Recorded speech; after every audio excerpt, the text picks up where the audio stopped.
I went into Metal Slinger ready for anything. It could have been good. It didn't have to be bad. I'm ready for magic and decadence and other worlds and fantasy elements and the kind of romance that makes you go, ooh. And what I got instead was page after page of nothing.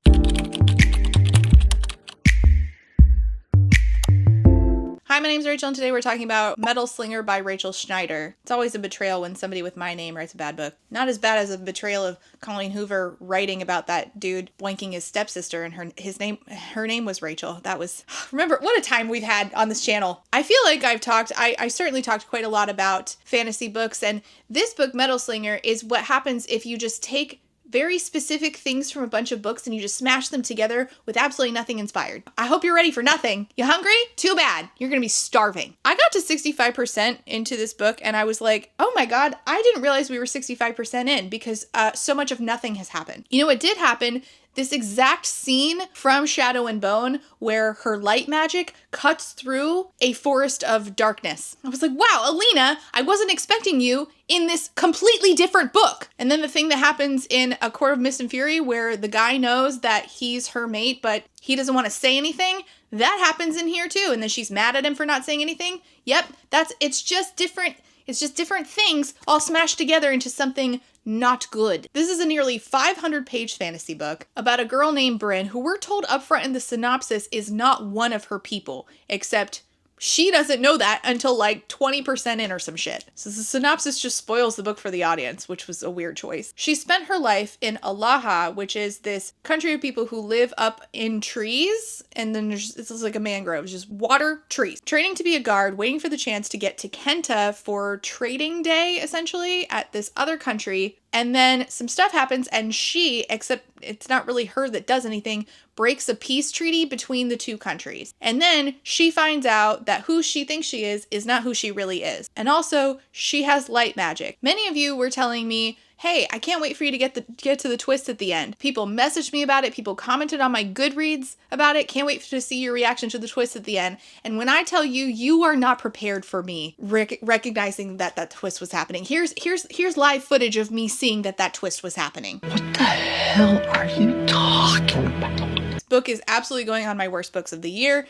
This book stinks, and I'm familiar with stink because I live in Florida and it stinks here. Between red tide, red politics, and Florida man, it stinks, but not in my house. And that's thanks to Wild, who I have partnered with for today's video. Wild is on a mission to change the culture from disposable to reusable with their refillable products. I didn't think about how much throwaway plastic I was using until Wild reached out to me asking me to partner. Not only is Wild great at keeping you fresh for 24 hours without compromising on effectiveness, and not only are they cruelty-free certified and vegan, and not only are they cute, but their one-of-a-kind aluminum cases are reusable, and they have saved 1.6 million pounds of single-use plastic from landfills with their compostable refills. You pick your case and you pick your scents and switch it up on the day if you want to. I'm a big fan of the cherry blossom, which is what I have in here, and it's not super overpowering, which is great because I get migraines because of smells, but I'm an even bigger fan of the mint and aloe vera. For real, this is my jam. But they don't just make deodorant. They make lip balm and refillable hand and body wash as well. Carlos really likes this amber one, so when we get a new body wash, the top comes off, she goes inside of the container,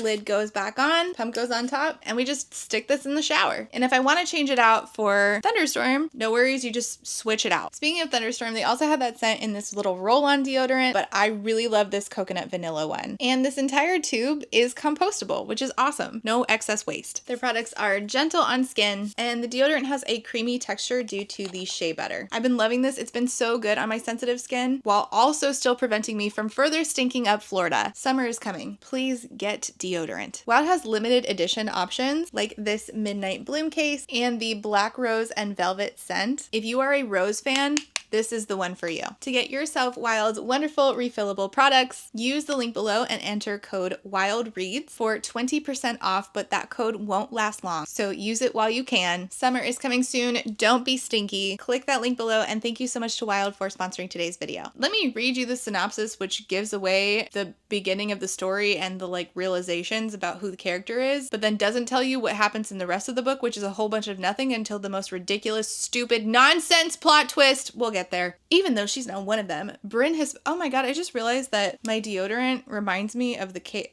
cover of this a little bit. Just with like the roses on the bottom. What a wild coincidence. Okay, I'm done. I'm done making puns. I'm sorry. Even though she's not one of them, Brinn has spent her life among the Aloaha, training to be a guard and waiting for the chance to attend the annual market hosted by the Kenta, the very same people who exiled her adopted community to a life at sea.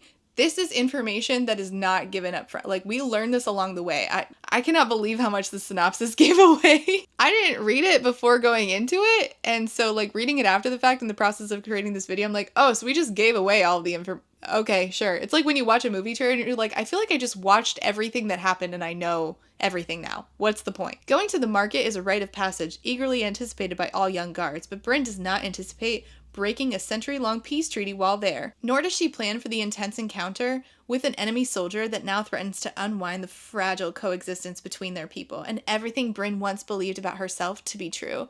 Brinn's loyalty to the Aloha is tested when the truth of her identity is brought to light by this soldier who's taken an oath to bring her back to where she belongs. Narrowly escaping death on the violent high seas, Brinn's connection to the Aloha is further tested when she learns about the world of magic she's been denied. She was once certain of her fate and where she belonged, but the dark, knowing eyes of this stranger have her questioning everything, including her heart. Boo! Tomato, tomato, tomato. Nothing happened in this book. I don't understand what is the point of this?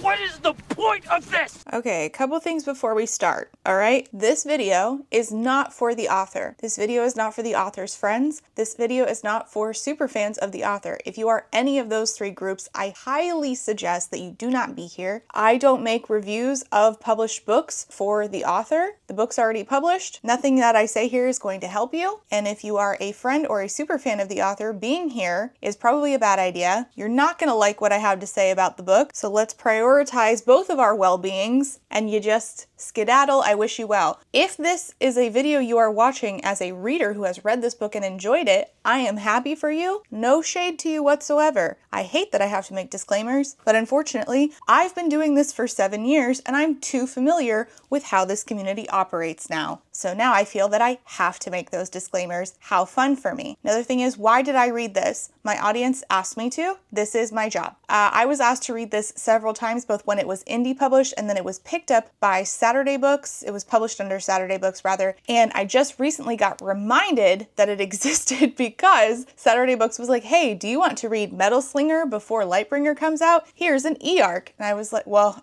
is it an arc if it's already published? I don't know. How does that work? Saturday Books gave me a copy, but I have 2 copies and I'm not sure when the other one is from, if it's from the indie published version, but there were definitely differences between one of the copies I read and the audiobook when I was tandem reading, and the differences were so odd. It was like tacking on extra words to sentences rather than major edits, and I didn't feel like the tacking on of extra words actually fixed the book, and the book has many problems. The twist being the main one, because in order to write this particular twist, we had to not write certain other things so that we would have this big moment, except it wasn't a moment, it was a you've got to be fucking kidding me. We lied to our audience blatantly, and I'm going to prove that we lied by writing down every time something happens that does not make sense with the twist later in the book. Let me go get a pen and paper, actually. I'm keeping a list of everyone who wrongs me, so when I'm back on top, they'll be sorry. Okay, we have my papaya notebook, and I have a pen. Okay, here we go. Metal Slinger. I will say, though, that the metal slinging was kept to a careful minimum in this book. This world is broken up into several countries. Our main character is from Aloaha, except no, she's not. We'll come back to that. She is on a ship with her fellow Aloaha people, and they are headed to Kenta, where they are supposed to trade. This is part of her being in the guard, the army essentially, except it's not really an army. Chapter 1, sentence 1, we are dropped into a conversation, and I already feel like the writing was not good. The writing is not the worst I've ever seen, it's just also not good, like on a line level. So it says, we all go or none of us go. So we're dropped into this conversation where they're debating whether who's gonna go, which is odd because I think they all have to go. They all have to go to the trading thing with Kenta. We all go or none of us go, he says. The rare glimpse of self-control in Messer's eyes works to loosen the worry between Kai's brows as he passes me a towel to dry my hands. Wow, a lot going on all at once there. What a sentence.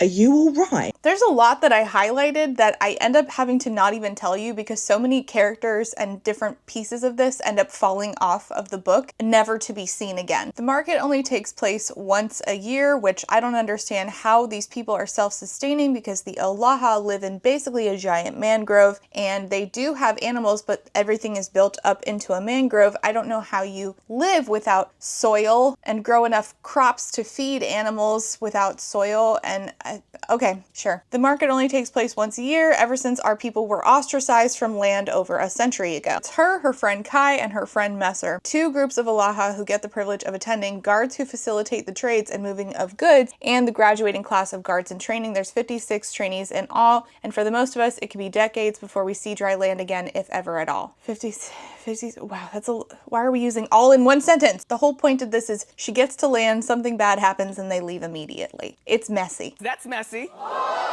They get to Kenta, they're at the shore of Kenta, and they see that the land is cleaved in two, like a giant used an axe to cleave the land. Is axe spelled A-X? Isn't axe spelled A-X-E? Oh my god. It's both. You learn something new every day. The market sits in the crevice on a massive rock. So it's like land cut in two, and then there's a rock, and that's where the market is, I guess? None of this actually matters. You know what else doesn't matter? The giant squids. Say again? This is really when, we're in chapter 1, and this is when I said, this is going to be terrible. This is not good. I've spent my entire life waiting for this day, half convinced the land dwellers were a myth. That's an interesting take. But you know what might actually be a myth is the giant squids. Nothing is feared more than the giant squids, rumored to be found in the most remote parts of the oceans. They have no known home, no known origin. If they're rumored to be found in the deepest part of the ocean, that would be their home, I fear. This pisses me off. The only evidence of their existence are the abandoned boats they leave behind. Then how do you know it's even a squid? It could be anything. It could be a giant purple McShitteroo, and you wouldn't know because you've never seen it, and the only evidence of their existence is that boats are left behind? That doesn't make any sense. That does not make any sense. How the fuck do you know it's a giant squid? It could be aliens! Sorry, Artemis. That's if there's a boat left at all. The only evidence of their existence are the abandoned boats they leave behind if there's a boat, if there's a boat left at all. The only evidence is the boats. That's if there's any boat, which means there would be no evidence of them existing in the fucking first place. None of that makes sense. We're in chapter 1. This is not going well. And she's told that this is what took her parents from her, but I think it's nothing more than a scary bedtime story. We just flip-flopped like 6 fucking times, and that's enough. Her friend Kai, she's obviously into. She says he looks stunning. They're told, hey, we're here to trade. You are given 4 coppers each. I guess they are all allowed to go, after all. I don't fucking know. They were like, we all go or none of us go. And then they all go. Great. And they're like, to be Aloha, with a fist against their chest. From hellos and goodbyes to condolences and congratulations, we are one. This whole to be Aloha thing falls off so quickly. She has no identity whatsoever, because if we wrote her with an identity, then the twist would not work in the end. The twist. She's looking into her friend's eyes. He has familiar gray eyes, the mirror of my own, the only common trait I share with our people, because she has copper hair. She's the only one with copper hair, which means she's the special. Who's doing book bingo? I think you just got a square. Ooh, that's a bingo. So they're out in the market. Her friend Kai is like, dance with me. They're dancing, even though it breaks the rule of boundaries, capital letters. A list of covenants each person of Aloha agrees to when they come of age. There's to be no intimate contact of any kind until the matching ceremony. The ceremony is named after the legendary match bond, capital M, capital B. If you're wondering what a match bond is, it is a mating bond, but not to the Aloha, to the other people who we're going to meet in a little bit. A list of covenants each person of Aloha agrees to abide by once they finish primary school at age 12. But the match is supposed to be a ceremony of strategy and negotiation between families rather than an actual love match. It is practiced to slow the tide of underpopulation and inbreeding. He's like, hey, listen, Brinn. By the way, have I mentioned her name is Brinn? Brinn, I asked for permission to choose you at the matching ceremony. And she's like, what? What? What the hell are you talking about? You had to expect this was coming. I shake my head. I've never allowed myself to entertain the idea of marrying, let alone finding a true love match, capital M. Kai has his pick of girls, but I have no family, no dowry, no incentives. I'm an urchin. I'm 27 years old. He's like, no, you're smart and you're hardworking and so God's damn beautiful. Who are the gods? I don't know. Later, we just switch over to talking about Mother Nature as if she's an entity. If you're expecting world building, you need to lower your expectations immediately. Like, let's get that out of the way now. But then she gets mad at him for dropping this on her now on market day. Of all days, market day, Kai. So she fucks off, even though she's not supposed to go alone. And she runs into this guy who she made eye contact with earlier, and he slaps her hand down and he's like, you're a thief.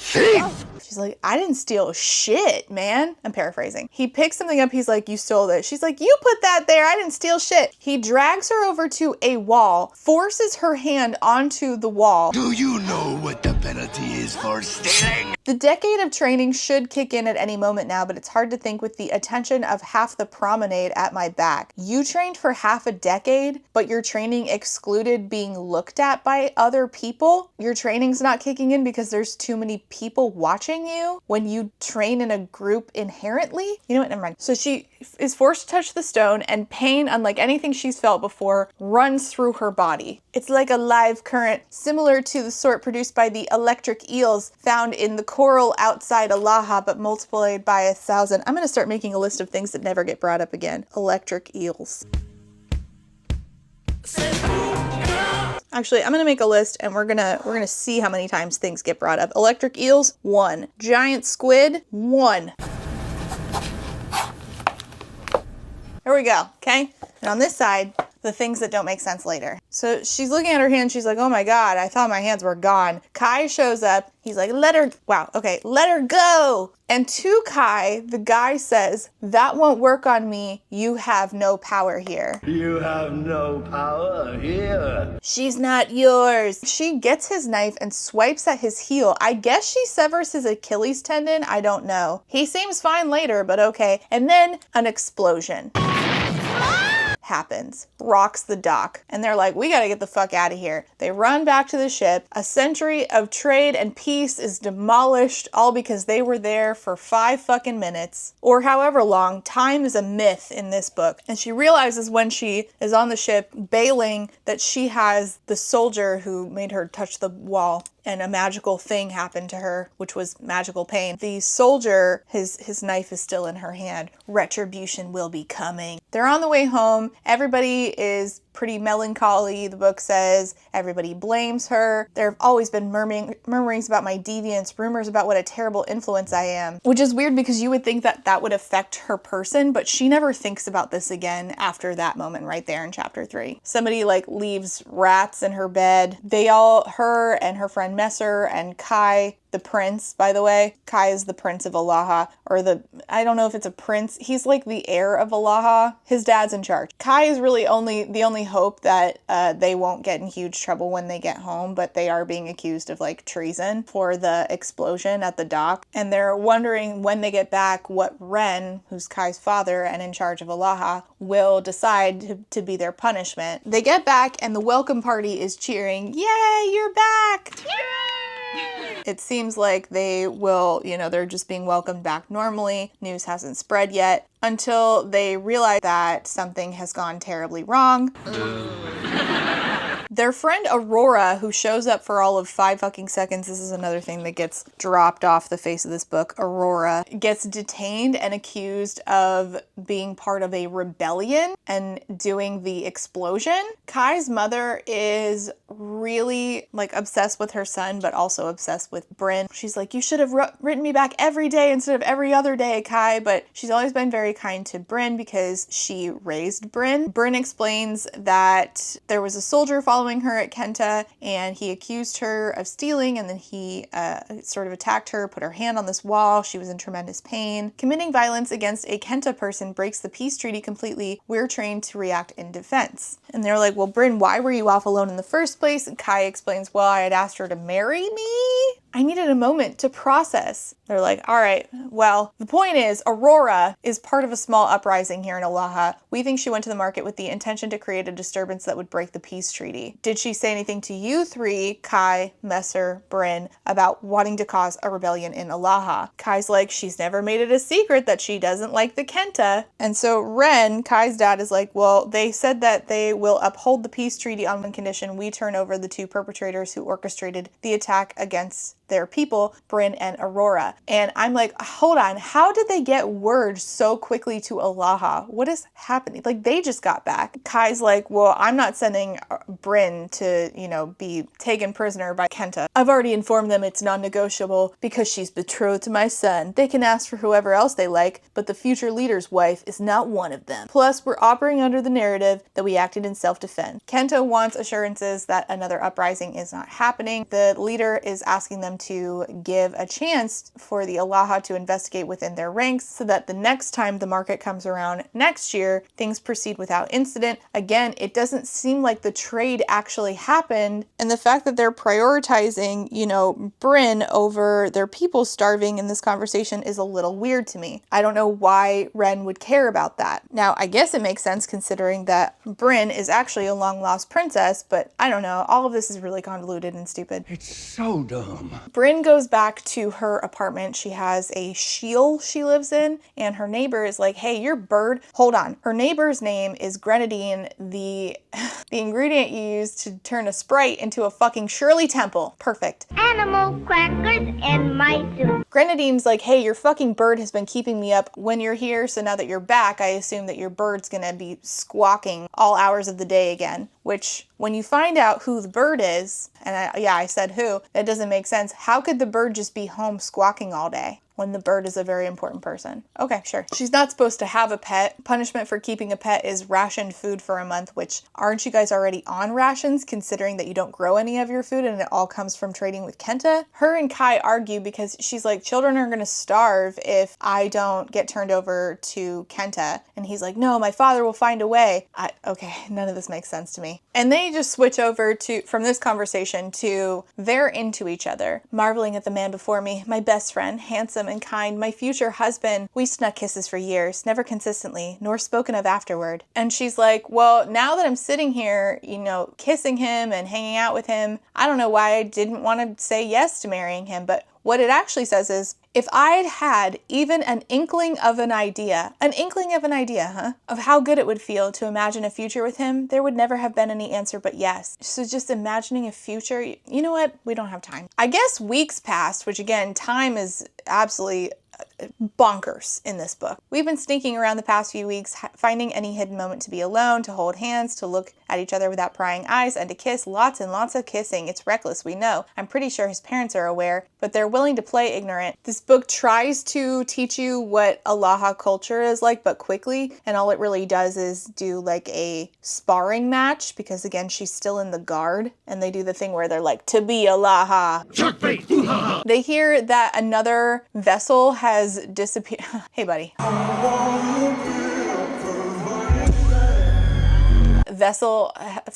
Fishing vessel has disappeared since the beginning of the year. It's the third one, and Ren is talking about pulling all fishing expeditions because they're not sure what's happening to their fishing boats and their people on those boats. It's not uncommon for a boat or two to go missing every year, but it's increased tenfold in the last 3 years. We honor our fishermen. Their jobs are dangerous enough. Disappearances at this rate can only mean one thing: something is taking our people. The squids are just sort of like conveniently in existence to try to like throw you off the idea that it could be something else, I guess. I don't know. I don't know why the squids are there or not there. Because remember, the only evidence that they exist is the wrecked boats when there are boats at all. The only evidence is nothing otherwise. I don't fucking know. Brinn likes to draw, and she's been drawing the dude from the market who put her hand on the wall. And wouldn't you know it, a Kenta ship shows up on the horizon, and in a dinghy comes that guy. She's like, oh shit, I still have his knife. He wouldn't come all the way here for his knife, would he? If I'm caught with it, I'll actually be the thief he accused me of being. I have to get rid of it. I swear I can feel it hum against my waist as if it's reacting to its owner being so near, as if hearing its call. The Kenta soldier's head snaps up, eyes landing on me. And as soon as he's within punching distance, Kai punches him in the face. They go talk to this guy in the prison. Nothing could have prepared me for the stark difference between the last time I saw him and now. One eye is nearly swollen shut. So this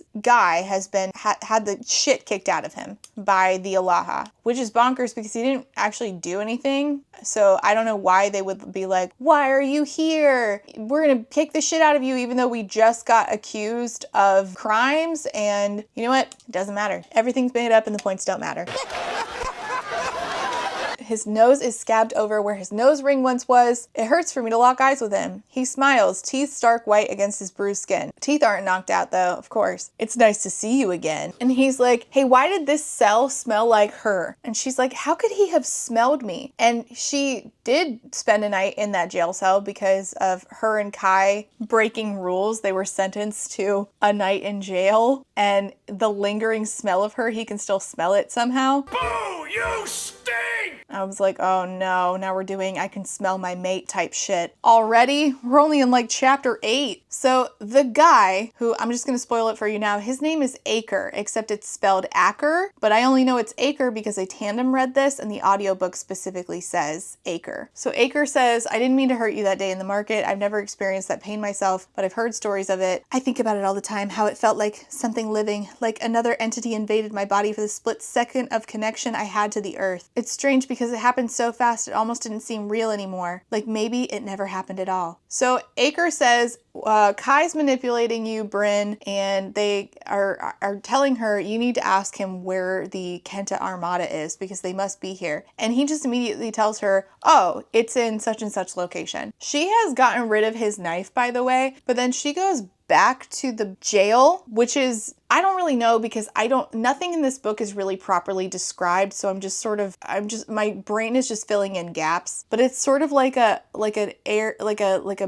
prison on the ocean. Like it's on the ocean enough that like water fills it up at some point. Anyway, she goes to talk to him alone, the little thief, and he can see her, by the way, before she gets there, like when she's under it or something. And he's like, look who it is. She's like, how does he know that I'm here? The little thief herself. I'm not a thief. I never took anything from the vendor at the market, but you did take something. That was an accident. His knife. Was detaching the back of my foot from my leg also an accident? How did he heal this quickly? I don't understand. You seem to be prone to defiance. Based on acting in self-defense? Based on you being here right now. He's not wrong. You wanted my attention. Now you've got it. She's like, why are you here? And he says, oh, I came here for you. Tell me, what do you remember of your childhood? It's not uncommon amongst the Aloaha for children to follow the same career path as their parents. Fishermen take their children out to sea early. I've been told my parents often like to take me out with them on fishing expeditions. When I was 7, a search party found me in the boat alone, not a single hint as to where my parents went or what happened to them. The mystery helped perpetuate the folklore of the giant squid. I don't know why it's squid. I have no idea.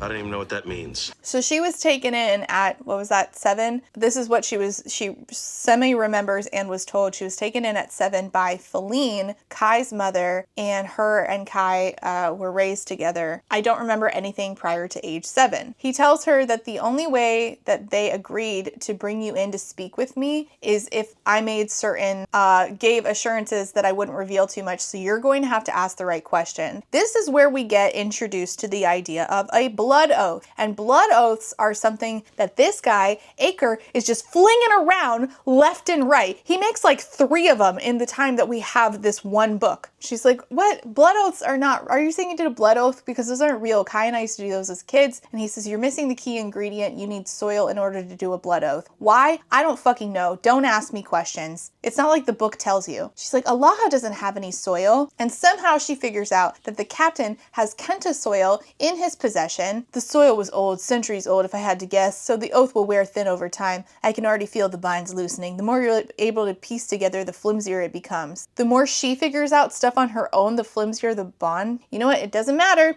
None of this matters. He asks her, do you love him? Referring to Kai. Yes, I love him. He's my closest friend. That has to be the worst proclamation of love I've ever heard. I'd be mortified if those were the words my match, capital M, used to describe me. Tell me about your match. What do you love about her? She has beautiful eyes. They're brown and green and amber, like every color of every season. I've looked everywhere for eyes like hers, and nothing has ever been able to compare. She must be worried about you. I worry more about her, I assure you. I had no doubts whatsoever that this guy and this girl were each other's match.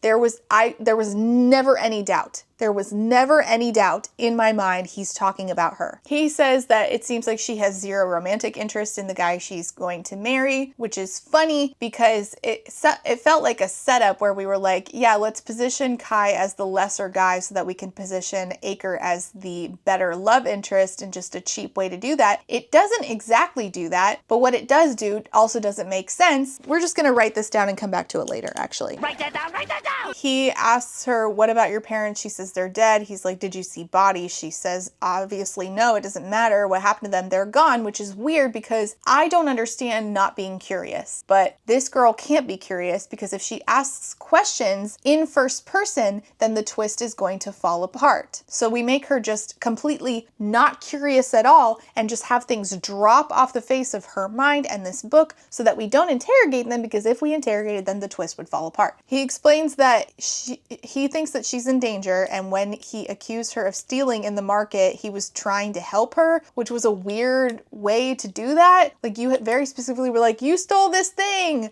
I don't understand. And then it says, it's almost as if he's saying, I'm not Aloaha. I didn't need him to tell me. I've known for a very long time the feeling of other. And I'm like, you never think about this. What do you mean you've known for a long time? You never think about it. Rest assured, Brinn, all will be revealed in due time. There's an implied message somewhere in his words, a hidden riddle he wants me to solve. It feels like a game. Oh my God. It's like he's trying to speak to me. I know it. I'm gonna lose my mind. I don't even have time. Chapter 10 is graduation day. She's graduating from, being like a learning how to be in the guard to officially in the guard. Her matching ceremony with Kai is in 3 days, so she's gonna be getting married in 3 days. Their friend Messer gets engaged to Aurora, who, if you recall, was accused of treason. So I don't know how that's gonna work out. It doesn't matter. We're never gonna see Aurora again in this book. Okay, here's where things in her first person POV start not making sense for the later twist in the book, because she realizes that they're going to kill this guy. They're going to kill Acre. There's also a storm coming. They're being told there's food that we need to make sure everybody has rations and shelter in place. We're in for a rough night. And Kai agrees yes, I think that they are planning to kill this soldier. And it says in her first person POV, I don't like it. Letting him die, ... for what? Okay. There's exactly one place no one will look. No, I couldn't possibly. There's no way I trust him enough to hide him with me, she says in her first person POV. So she goes to the prison again. She sneaks in and she's like, convince me to help you. Tell me something, anything to convince me. I can't. Because of this alleged blood oath? No, I'm never going to tell you something just to benefit myself. Maybe he wouldn't tell her something just to benefit himself, but he would not tell her things just to benefit himself. She can't get him out of the cell and the water is rising somehow. I don't really understand how the cell works. Everything is made up. Everything makes no sense. Everything is not explained. And he's like, where's the dagger? You stole it from me. That can get me out of here. She says, I don't have it. I threw it in the ocean. He's like, call to it. You can call it because it belongs to you. I can't explain right now, but it will answer your summons. It's a part of you, but not. Close your eyes. So she calls out to the dagger in her mind's eye. Now keep in mind, she's not the metal slinger. She's slinging metal right now, but she's not the metal slinger, because there's actual metal slingers, but then there's also you being connected to certain weapons. Don't ask me how this magic system works. And I want you to keep in mind, because when the dagger pops up out of the ocean back in her hand, she's using it to break open the thing. She says, I can't help the grin pulling at my lips. Magic is real. Keep that in mind. And just before they're about to go over, he says, Jovi, that's your real name, Jovi. There's goodbye in his tone. Don't worry, she gets him out. She gets him to her shield room thing. The guards are searching for you, she says to him. She brings him food. He eats most of it. She gets annoyed about this. Kai shows up. Hey, Brinn, are you decent? Acre fucks off to the roof, which somehow is, I don't understand. I don't know how being on top of the roof is enough when they live in mangroves, so assumedly there are probably people up top, unless she's on the highest shield possible. I don't know. Don't ask me questions. Every shield has to be inspected because the prisoner is now missing. And then Kai, of course, making it about them after her room is inspected, he's like, I love you.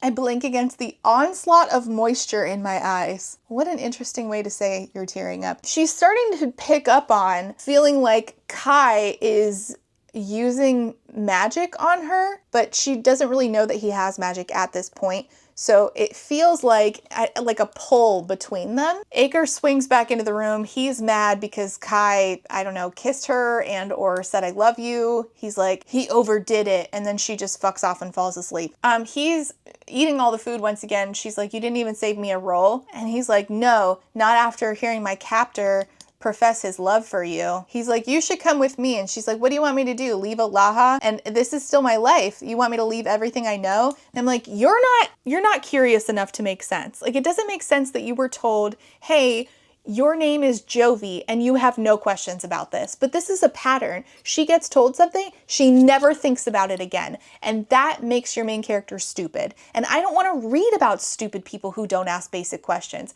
Have your main characters ask the basic questions. But again, because of the particular twist, there's a lot of basic questions that if she asks them, the twist does not work at the end. So we sacrificed creating a main character that makes sense and isn't stupid for a bad, cheap twist. They're arguing. She's like, stop, Grenadine will hear you. Who's Grenadine? My neighbor, you moron. And there are guards on patrol. What do you know about the history of Aloha's exile? The land territories didn't want to share their resources and land anymore, so they exiled us to the sea. What? Why? Never mind. Each territory, Kenta, Royson, Maley, and Strow, is ruled by families who are chosen by Mother Nature. Wait, then what are the other gods that Kai mentioned earlier? Anyway, and given gifts as a reward for taking care of the land and its people, they are Mother Nature's heirs, if you will. That's what he tells her. And she's like, gifts as in, and he says, magic. And she says, magic isn't real. You called a dagger out of the ocean last night, and you looked at him and you said, magic is, this is you with the dagger, magic is real. And now, 24 hours later, you're like, magic's not real. What? It's not. You're too stupid to function. How would you know? It's an effective argument to shut me up. It's an effective argument to shut you up, but not, I don't know, him bringing up that you pulled a dagger out of the ocean with your mind? What the hell are you talking about?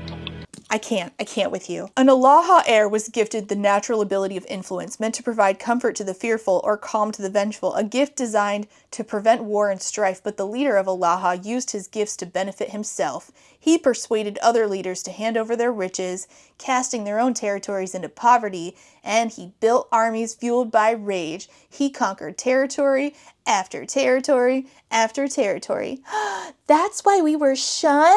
That leader is the man you know as Captain Wren. Dun dun dun! Kai's father, who runs the Aloha, is actually centuries and centuries old, and he has a power of persuasion that made it so that everybody hates him, and so they exiled him and all of his people instead of rescuing his people from him and his powers of persuasion. The lifespan of an heir is shortened by distance from the land, but it's normal to live well past a century or two. Someone as powerful as Wren could live for a millennia. He can convince men to commit utter depravities and women of their undying love.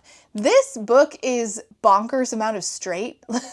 It is like super, super straight. God forbid a man convince another man of his undying love, but all right. Kai doesn't even have magic, and Kai's never been within an inch of land. He's like, no, Kai also has the power of persuasion. When you touched the wall at the market, he tried to compel me to let you go. His father was smart enough to smuggle a little bit of soil before he was exiled to have it on hand when his son came of age. It's the very soil he used when we created the blood oath. Kai's power is weak, but it's there. He's been using it on you for years. He's saying that Kai's father, Wren, believes that women are weak and their place is at his feet, which doesn't really sound like Aloha culture. And I don't know why she doesn't bring this up. Okay, but that's not the reality reflected in my experience with Aloha. And instead of bringing this up and discussing like what he means by that and how maybe Ren might be working towards that eventually. Nope, we just ignore it. She's like, yeah, okay, well, anyway, I'm getting married tomorrow, so that'll be the best time for you to get the fuck out of here. And we can forget that we ever met. So she thinks about Kai, and it says, I've spent the last few days refusing to acknowledge the constant hum that radiates from below my breastbone. We're gonna write this down. And she's feeling, when Kai goes to kiss her, that there's something beneath her sternum that's agitated. And this is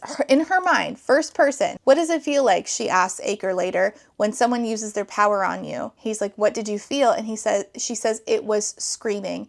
Your magic wants to protect you. It can react on instinct. She then asks him, what's your gift? And he says, I'm an elemental, but I'm able to wield anything with metals, iron, steel, brass. He finally tells her about her experience with him when they were kids, because they knew each other as kids. And that's how he knew to recognize her at the market in Kenta, because they knew each other when they were younger. Your family were visiting my family in Kenta when you went missing. We were at our southern cottage by the ocean. I can't believe I'm stuck with her all summer.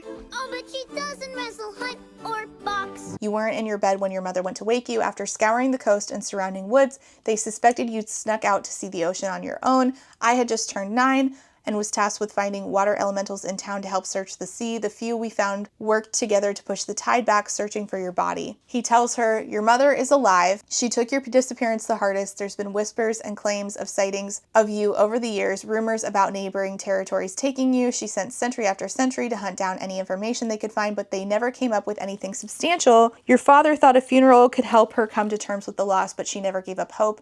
I'm currently unsure of your father's whereabouts. We're going to write down her father's whereabouts as a thing that never comes up again. Okay? Comes up once. Okay? Auroras come up like 3 times. No electric eels. No giant squids. Twice. Perfect. Oh, gods, plural, 1 time. Okay? Who knows? Kevin just made the list. By the way, this is the kind of... Let me give you some advice. If you are a beta reader, this kind of stuff is stuff that can help you when you are giving feedback to an author. If you're beta reading for an author, make a list. If you're reading a fantasy book in particular, make a list of everything that's happening and how often it's mentioned. And if anything falls off, some advice you want to give in your beta feedback is, hey, these different things fell off, maybe either nix them or find a way to interweave them into the story, preferably in a way that actually matters. That is one, and I'm not an expert, but that is one thing that I do as a beta reader. Well, when I did it, I stopped doing it. I don't have the time anymore. I wish I did. It's really fun. I really enjoy doing this and helping before a book gets published. Because what can we do with this information now other than talk about it together as consumers? Okay, where was I? She says, oh, so we knew each other. Is that how you recognized me at the market? Well, obviously, he just said that you guys spent time together at the cottage. Will you come to my cottage this summer? Is that how you recognized me at the market? It was your blade. It calls to you as you do to it. You made that blade with your father's help. He wanted you to be more comfortable with a weapon early. It's seen as a rite of passage for children to forge their first blade by hand. I think we should make another list. Memories that should have come up again that did not come up again. We'll just put it here. Making blade with her father, with dad. If this is important, it should come up more, right? Especially if it's important to the culture of the country or the continent that they come from, but it doesn't. It's seen as a rite of passage for children to forge their first blade by hand. Whatever it is, we'll always answer the call of the person who made it. It's why most blacksmiths are blood oaths. Only the most righteous are trusted to forge for others. And he had her blade because her mom gave it to him when he joined the army so that when he traveled, he could try to look for her, and it hummed when he saw her at the market. Now, he could have just said, if this is obviously her, only her would that blade react to for anything. So he would produce the blade and be like, hold this. I think you might be a princess. Can we go talk somewhere? But no, certainly not. Oh my God. I looked for you. I searched each face for yours. That's why I couldn't believe it was you when the blade signaled your presence. But that's why her mom gave it to you, so that it would eventually happen, hopefully. And then it didn't. You're like, thief, what the fuck are you talking about? And then this is when she realizes that she's a princess, because she's like, the Aloaha wouldn't breach enemy lines to steal a child of a commoner. He's like, yeah, you're Princess Jovi of the Melee. She's like, Not Aloaha or Kenta, but Meili, and a princess at that. Why would Ren kidnap me? It started a war. There was a lot of finger pointing, many accusations thrown around. It was probably exactly what Ren was aiming for, to cause infighting between the remaining territories in the hopes that he could pick off the weakest and commandeer their land. That seems overly complicated. That seems like how would he commandeer their land if he had to fuck off to the mangrove? And they would just let him? Oh my god, that's stupid. That is stupid. And he's like, what you have been exposed to here is not powerful magic. Once we get to land where there's soil, that's where magic is most powerful. And he explains that Kai's magic gets more potent with skin-to-skin touching, or as you probably know, mouth to mouth. By the time you found out who you really are and what they've done, you wouldn't care. The person you are would cease to exist outside of what Kai influences you to think or feel. Feline, Kai's mother, shows up and she's like, hey, by the way, I don't know if you remember, but when your parents died, there was a time you came and lived with the captain and me. I don't know if this woman is privy to the information that Brinn Jovi is a kidnap victim. I genuinely have no idea. She's about to fall off the face of the book and we'll never see her again, so it doesn't matter. She's like, you used to cry all the time, and then I let Kai in to see you, and then you couldn't be separated, and you finally stopped crying. And so you're meant to think that Brinn/Jovi thinks that this was just all a trick on Kai's part from the moment they met, and now she's like, okay, I've decided I am going, directly after this conversation with Feline, she tells Acre, we'll wait for the matching ceremony to start, her wedding, and then we'll sneak away in one of the fishing boats.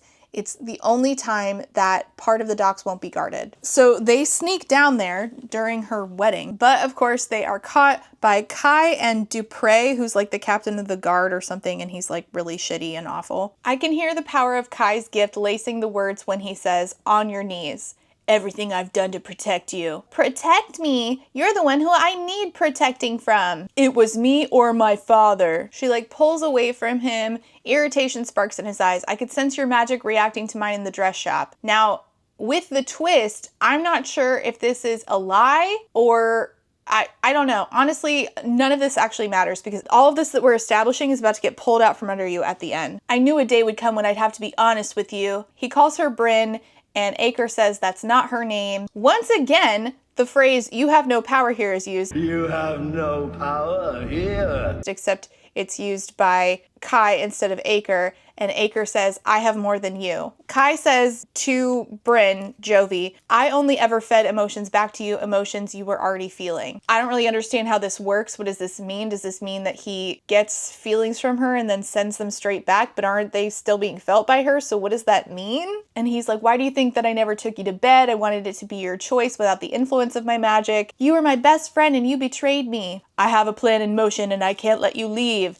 He says, kill Acre. Acre takes the chains that he's chained to and then like kills a guy with them. He's about to kill Kai and she says, don't kill him. And because of this, she is going to owe him a life debt. He knocks Kai out. They get in the dinghy. Somebody is on the shore. Well, not shore because it's a dock because there's no land there, I guess. So anyway, there's a knife in their eye and it's his knife and he calls it back because he metal slings. How often he metal slings? Well, it's basically none because we kept the metal slinging to a careful minimum here. Knife dislodges from the dead guard's eye, flies back into his hand. They fuck off into the night, leaving Kai in Aloaha knocked out. We never see Kai again after this. Cool. Of course, this is when they are supposed to be bonding, so he has a wound and she's trying to clean it. She asks him, if you could fight like that all along, then why didn't you just escape? I could have, but I needed to understand how integrated you were, find out how deep Kai's hold went, and I needed you to trust me. She asks him more about his life. She says, you joined the military. Why did you join? He says, it's not uncommon to join the service young and begin training in adolescence. My friend joined, so I joined. And she's like, wait, if you joined the military, I thought that all war ended when you exiled Ren. For 100 years, we lived in peace. It wasn't until your abduction that things fell apart. This could have been brought up sooner when he says that if the plan for Ren was to abduct her and then cause a war. He could have said, and it worked up to a point. But then if that was his plan, then why would Ren send her on a ship to go to Kenta? Why wouldn't he keep her sequestered in Aloaha and risk all of this plan falling apart? Like, that does not make any sense. They never question this, but Brinn never questions anything because she's so stupid. The leader of Royson, whose name is Osiris, admitted to taking her, and her mother killed that guy, but he didn't take her. I haven't figured out why he would have confessed to something he didn't do. We're gonna put this on the list of things that never get brought up again. And then Osiris's brother, Chris, with a Y and an E, which it just looks like Chris or Chrissy. When Chris inherited the throne, he reignited the call for a revolution. He was secretly a sympathizer of Ren's during war against Aloaha. I think that should have said during the war against Aloaha. We've been battling on and off ever since. If there's anything to be said about the hardships of Aloaha, it's simply that I was always on the outside looking in. Whether it was my lack of familial connections in a community built upon favoritism or my unusual copper hair, I just never quite fit in. He tells her, I wished for years that you had died that day. Otherwise, I had to imagine that terrible things were happening to you. She's like, well, my childhood wasn't perfect, but I've known peace living in Aloaha, which is weird considering that Ren is supposed to be this dictator, tyrant who forces people to, especially women, to love him. And he only has the one wife. He only has the one wife. And like, it doesn't make sense for him not to ask the question, why would Ren want to take you as a wife? Kai said it was me or my father, as in you would have to marry Ren, but he didn't take any other wives. He only has Feline, so what's up with that? They don't question this. Why did you make me put my hand on the stone wall? I knew if Aloha kept you away this entire time, you missed your awakening. When someone comes into their magic, it's called the awakening. I knew the only way I could be sure it was you was to get you to touch the land. What? How would that be the only way to make sure it was her? I mean, wait, so are powers uncommon? Is that it? I genuinely don't know. And I finished this book. Is being magical uncommon? So her being magical would be the way that, like, anybody could come into powers, but not anybody could sling her specific dagger and it wouldn't hum for anybody else. So like, why wasn't that the test? I don't understand. Why does it hurt? The awakening. It's like growing pains hurt during adolescence. You just weren't introduced to it gradually over time, so you got the full dose at once. Your true gifts won't be revealed until you finish the awakening. She's like, so what I already experienced was not the awakening? There's gonna be worse? Answer, yes. She starts to think in the next chapter, gee, I realize I don't really know much about him, but he seems to know everything about me. No, really? Oh my goodness, what a concept. Wow, very, very astute. Good job. Use those brain cells. He says, by the way, that his mother is dead. No, she's not. We're going to find out about that later. And then we're never going to ask any questions about that either. Perfect. And she's like, what about your match? You said that having a match is rare in Kenta. What's she like? Well, she's stunning. We know. She's right in front of you. You're not fooling anybody because this is lazy as hell. Problem is, I've seen it too many times. You need to do something new. Not a cheap twist. I don't mean that. Do something new. Tell me about her. What's she like? What does she do? Before they can actually have this conversation, the bird shows up.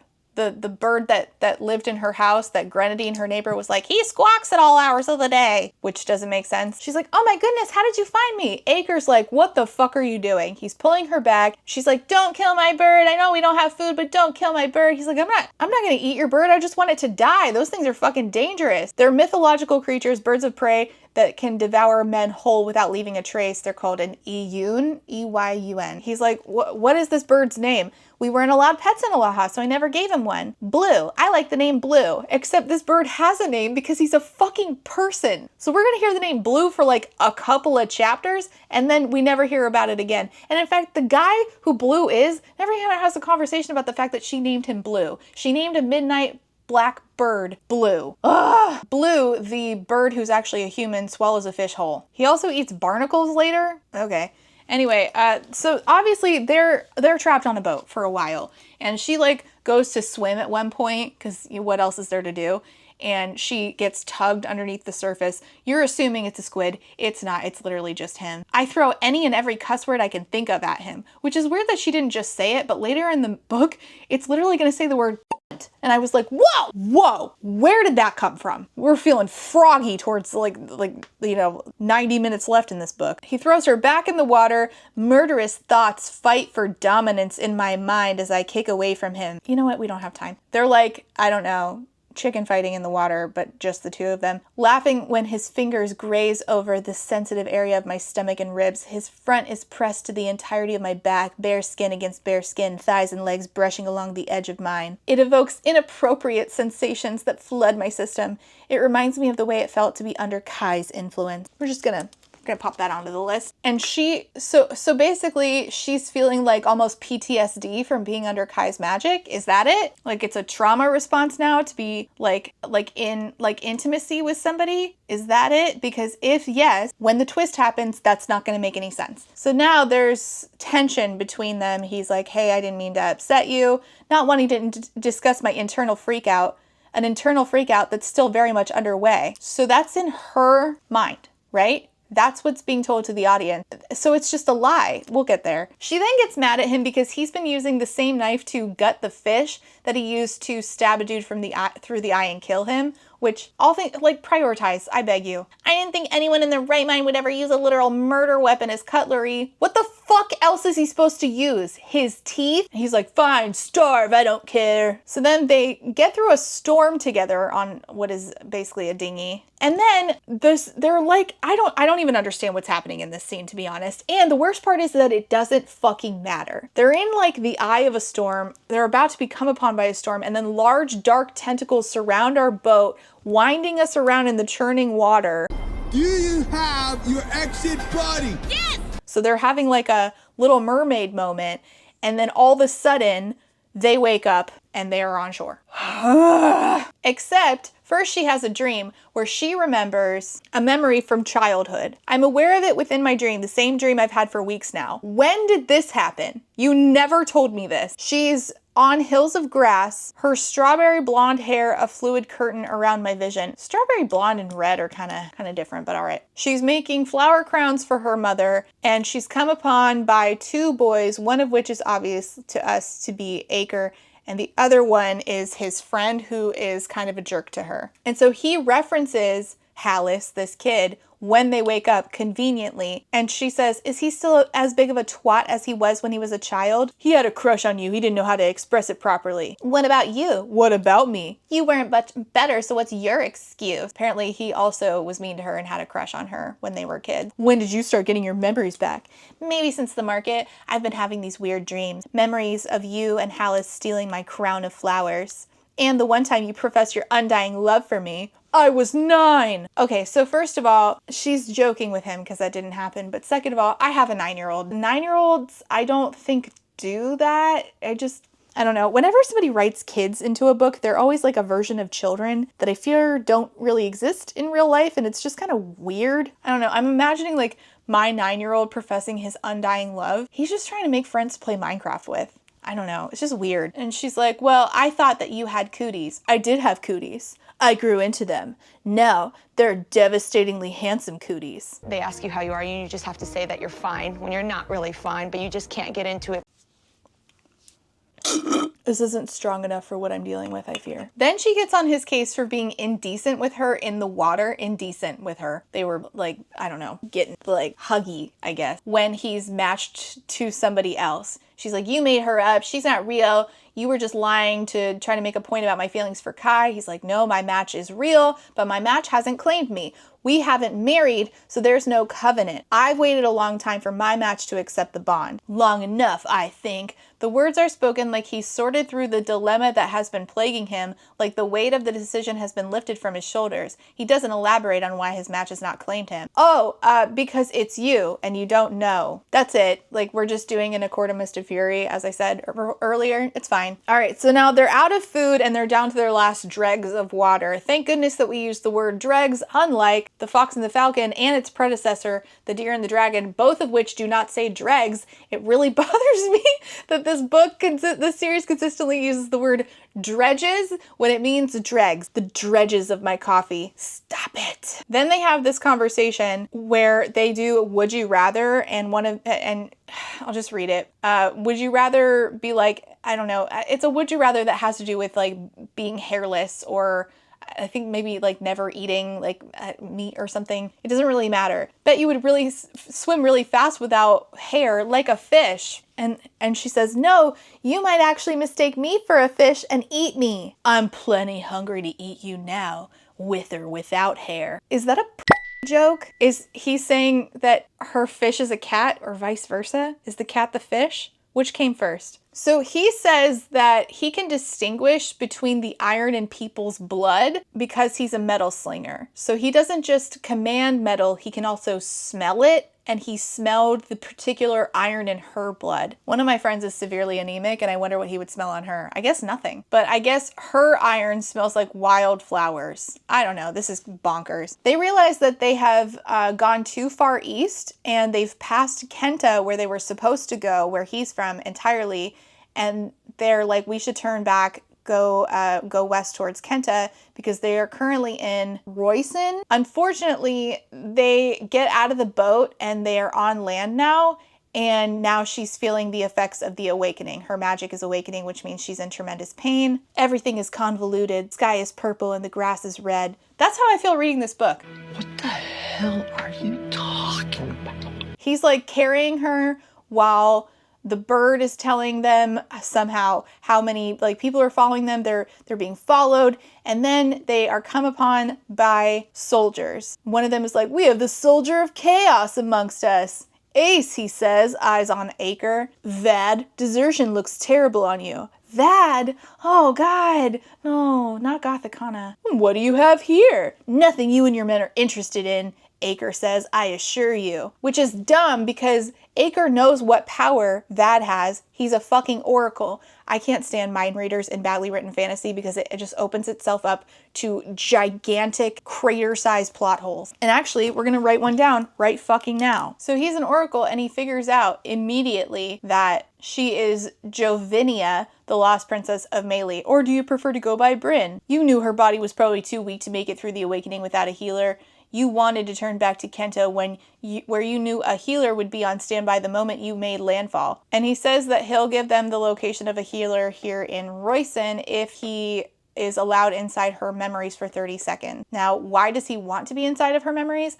I don't fucking know. But he could just go into her head anyway. I mean, he's already kind of doing it. I don't know. So now, for the second time in this book, Acre is going to make another blood oath. If you kill me or anyone else, I want a blood oath. You will swear not to harm us. So Acre makes a blood oath swearing that he won't harm them, except he didn't swear that the bird wouldn't because the bird's still there. And then Blue pops out and attacks them. She gets shot, I think, through some part of her body. She's like really fucked up. She gets taken to a healer. They get away from these guys. Vad is never to be seen again. He's one of the many characters. We're gonna pop him onto the list of things that never come up again. Dad the Oracle. So the healer's working on her, and all of a sudden the healer's like, close your eyes, don't open unless you want to go blind. But she can't see anything anyway, so she must be talking to everybody else in the room. And then while she's unconscious, is in Acre's mind, having a conversation with Hallis, his friend who they have brought up a couple of times. When she wakes up, they tell her, you're not an elemental. By the way, you burned all of your clothes off. She's like, oh, I guess that's not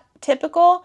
And they tell her, you're a light wielder. Is that it? Light wielder? I think that's the name of the second book. So then she's in Acre's head again, except the last thing was a memory, and now she's like a voyeur behind his eyes. So the way that her going into his brain works, it works in like 4 different ways, except it changes. None of this makes any sense. Like, none of this is like cohesive. It doesn't matter. The healer and her family feel the need to bow to her for some reason. And when she asks why, she's told healers are known to be zealots. They tend to view someone who possesses one of the 4 main elements as being ordained by Mother Nature herself. The world was perfect by her design, a gift to her 4 children, air, water, fire, and earth. But legend says they constantly fought for dominance, and it created a world of chaos, not the stability Mother Nature intended. To protect the earth from total decimation, Mother slipped her own creations into the world, humans with gifts to combat the elements, the airs. I'm gonna be honest, I'm not fucking following any of this. If you are, congratulations, maybe you're smarter than me, but we're all smarter than this dumbass main character who gets things explained to her, but in info dumps given by her love interest, only for her to never ask questions again, which I think is why I don't understand, because we never made a good baseline for how this world works, right? Mother Nature's the goddess, I guess. I thought there were multiple gods. That's what it insinuated in the beginning. But all of this doesn't really matter. That's the thing, and that's why it's not sinking in for me, because we didn't reinforce it throughout. It's just here because we needed to fill an information gap. So we just filled it with what the fuck ever. Now the problem is that one of the rulers who was a light wielder was like evil or something. And she's like, well, I don't want to be the reincarnation of an evil ruler. And he's like, I believe you're going to bring a world of peace to people. I'm like, what the fuck? Why would you believe that? You guys just met. So then come to find out, there's a forest called the Dark Forest, capital D, capital F. It's a thatch of forest that sits in no man's land between the borders of Kenta and Royson. Oh my goodness, this is so familiar. Where have I heard this before? And if you go in there, you don't come out. It's on the tip of my tongue. Where have I heard this before?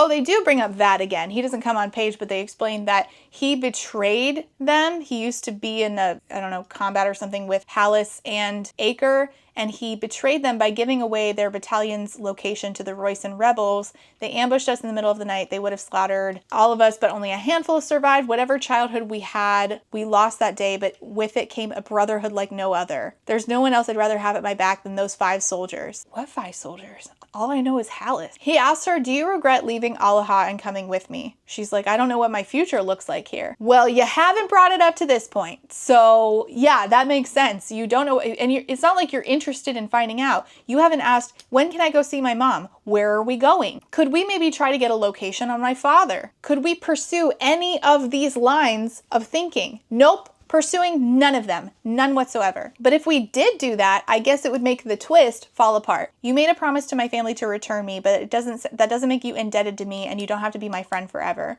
You still have no idea? I thought the awakening would make it evident. I guess I'll have to show you. He places his hand on the spot where her neck meets her shoulder, and then he's like, how long have you been able to see inside my head? But he says he's not mad, and she's like, you don't think that I'm like that?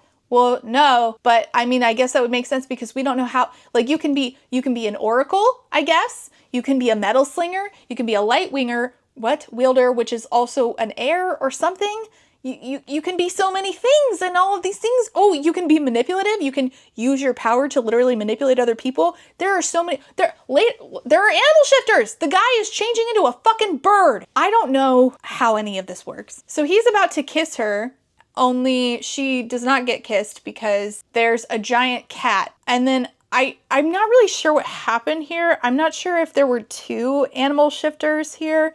One of them is the healer's son, who is like ready to kill them for some reason that I forget. She starts glowing because she has light powers. And then Blue, her bird, who she named, the black bird she named Blue, flies in, changing form. And who lands on his feet? Messer, her friend from Aloaha. Messer and the guy who came to kill them or whatever end up in the forest, and she's like, I have to go after Messer. If you go in there, you'll never come out. I can leave Acre to try to save Messer, or I abandon Messer and never know if I could have truly saved him. And then she's like, why don't you come with me? So they do. They go in, and of course they get attacked by creatures inside of the Dark Forest, capital D, capital F. They get attacked by creatures that only live inside the Dark Forest, and she uses her light wielding powers to destroy the creatures and the Dark Forest entirely.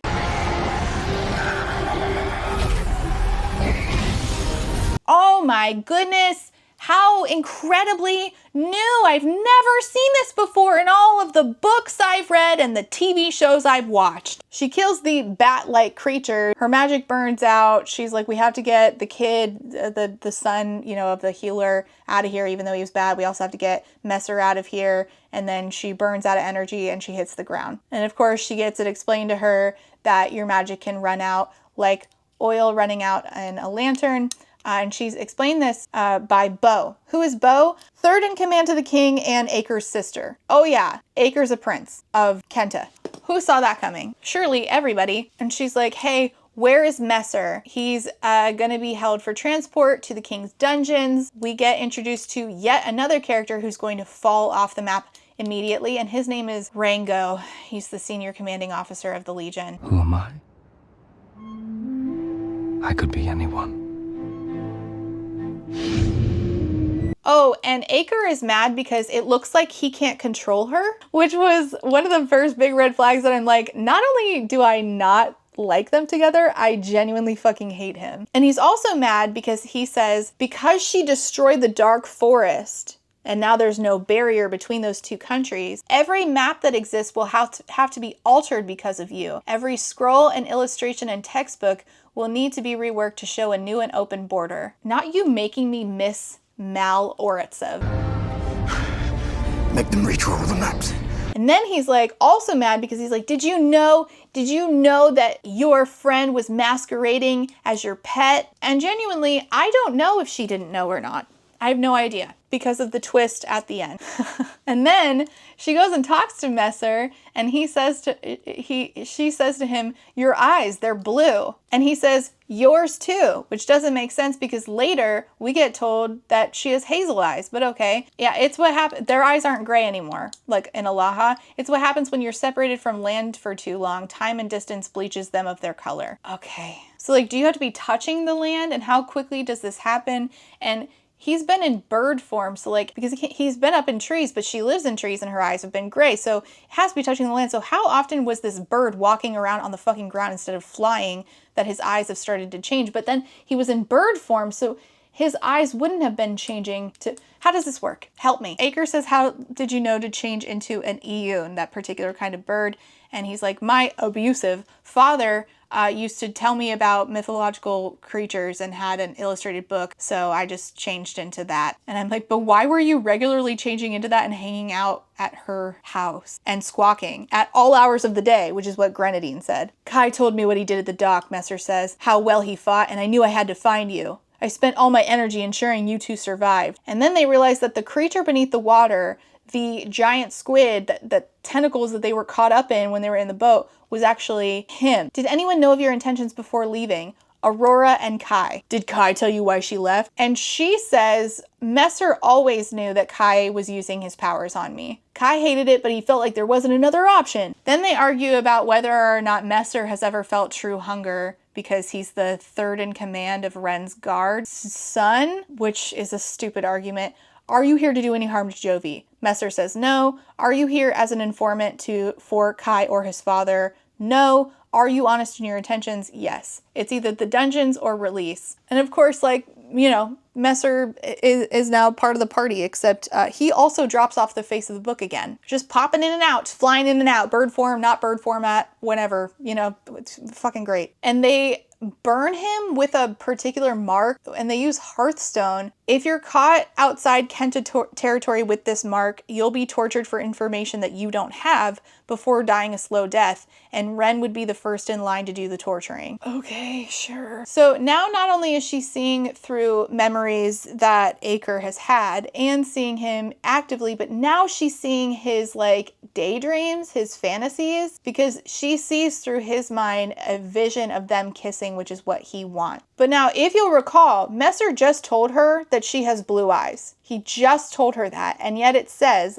a chapter later that she sees her reflection, her eyes, not the gray that stared back at me my whole life, but a murky color, hazel with variations of green and gold, like the color of every season. And so this is something that Acre said about his match. And so immediately upon hearing that she has the same eye color as his match, she's like, I guess it's me. Oh my God, you caught up to the class, but also you did it in the most stupid way possible. You've known all this time. That's why I can see into your mind and no one else's. Can you see inside mine too? It's not as easy for me to see inside your head. I've only been able to see inside when you're drawing. Like a bolt of awareness spearing through me, I know in an instant the pull I felt since the morning I awoke at the bedroom at the healer's, the relentless desire to be near him, to touch him. So I guess because her magic awakened, now their match is like fully realized, but she still hasn't accepted it yet. His sister Bo explains that her power, on top of all the other powers that exist, her power is to see auras. And she explains that she saw something between Acre and Brinn Jovi. You saw Acre's aura flare More than that, I saw it merge with yours. Okay, I don't know how any of this fucking works, and I'm just too tired to ask anymore. You two are most definitely fated. What is it about the bond that unsettles you? By the way that the breathy voice is for Bo in the audiobook drove me absolutely bonkers, and it made it sound like this character was supposed to be like this book's version of Alice, where she's like a little bit clairvoyant, kind of breathy, kind of peppy. And once again, it just solidified for me that this book is doing absolutely nothing new. It's just it's just an amalgamation of a bunch of things that you've seen before, like chopped up and thrown into a blender.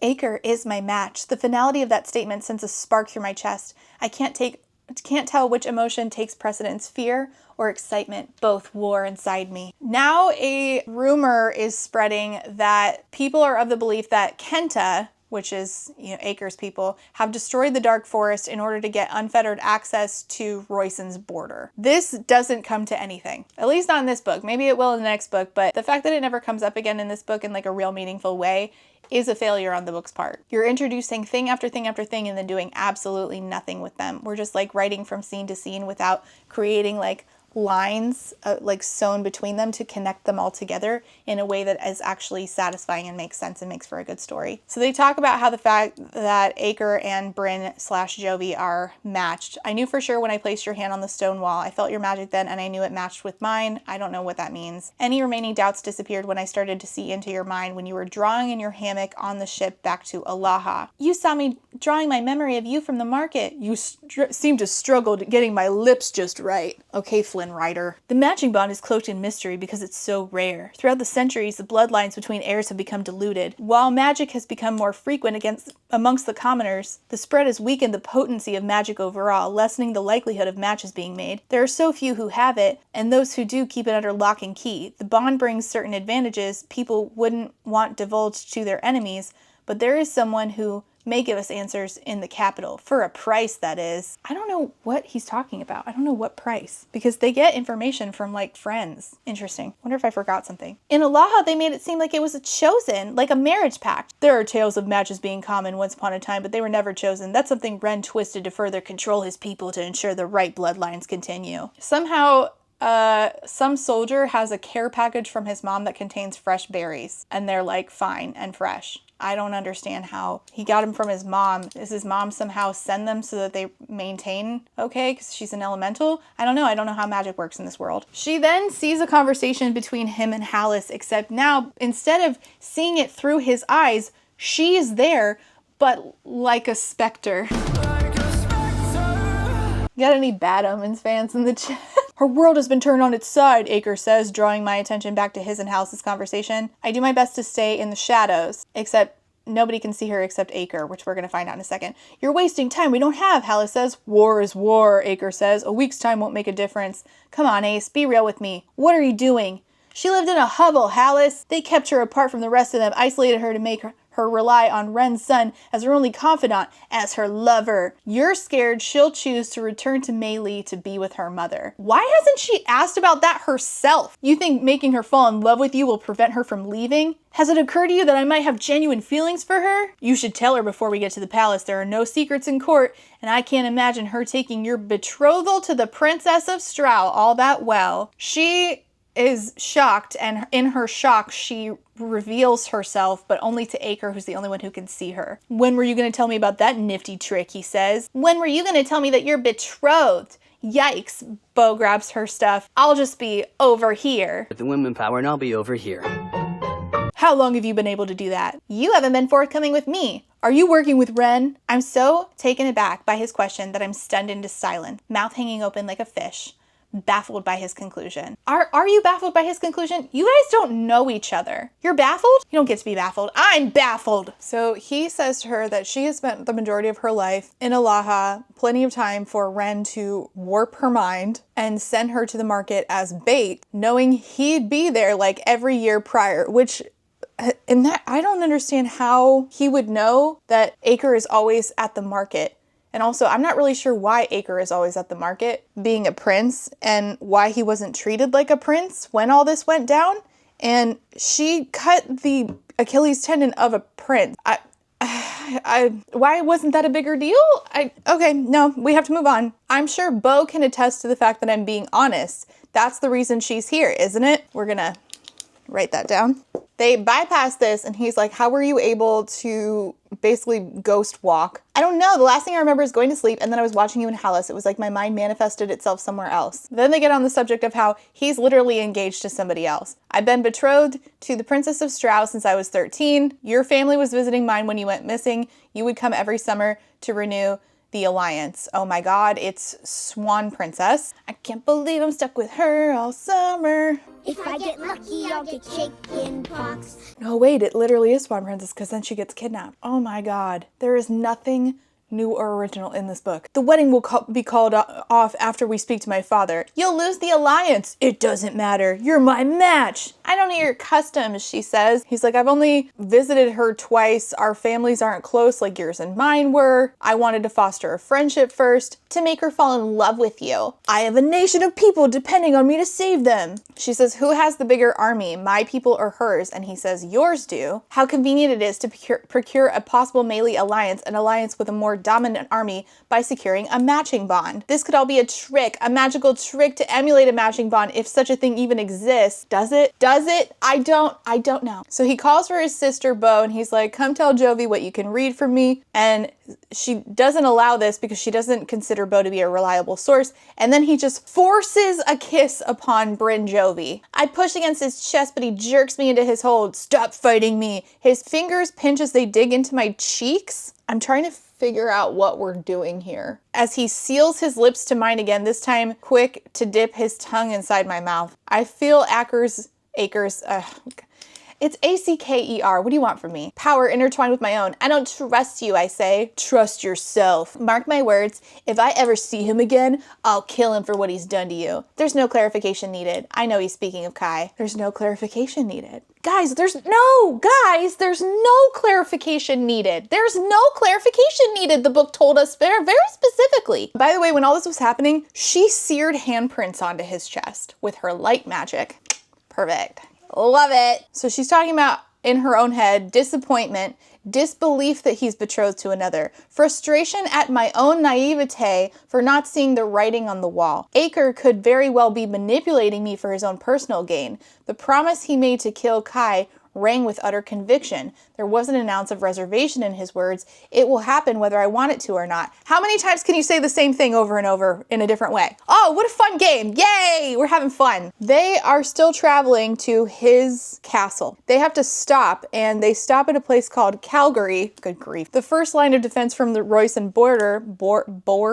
Royston border. Oh God, the names of these countries are fucking ridiculous. When I asked why we needed to hide our identities, Hallis said it was to prevent the prince's presence from causing a ruckus with the townspeople, but also there's been word of a light wielder at the border, a lowly girl who's been rumored to look a lot like the two that you're toting with you, says a guard. And they have to like bribe this guard to let them in, even though Aker's the prince. I don't know what's going on. The lanterns are not lit in the town. The beacons are not lit. Gondor does not call for aid. You have no power here. There are no lanterns lit. And they're like, why aren't the lanterns lit? And they realize later that it's because they didn't want there to be any light for her to wield, but can't she make her own light? I don't know. Stop asking questions. I don't know. This whole town is crooked, Bo says.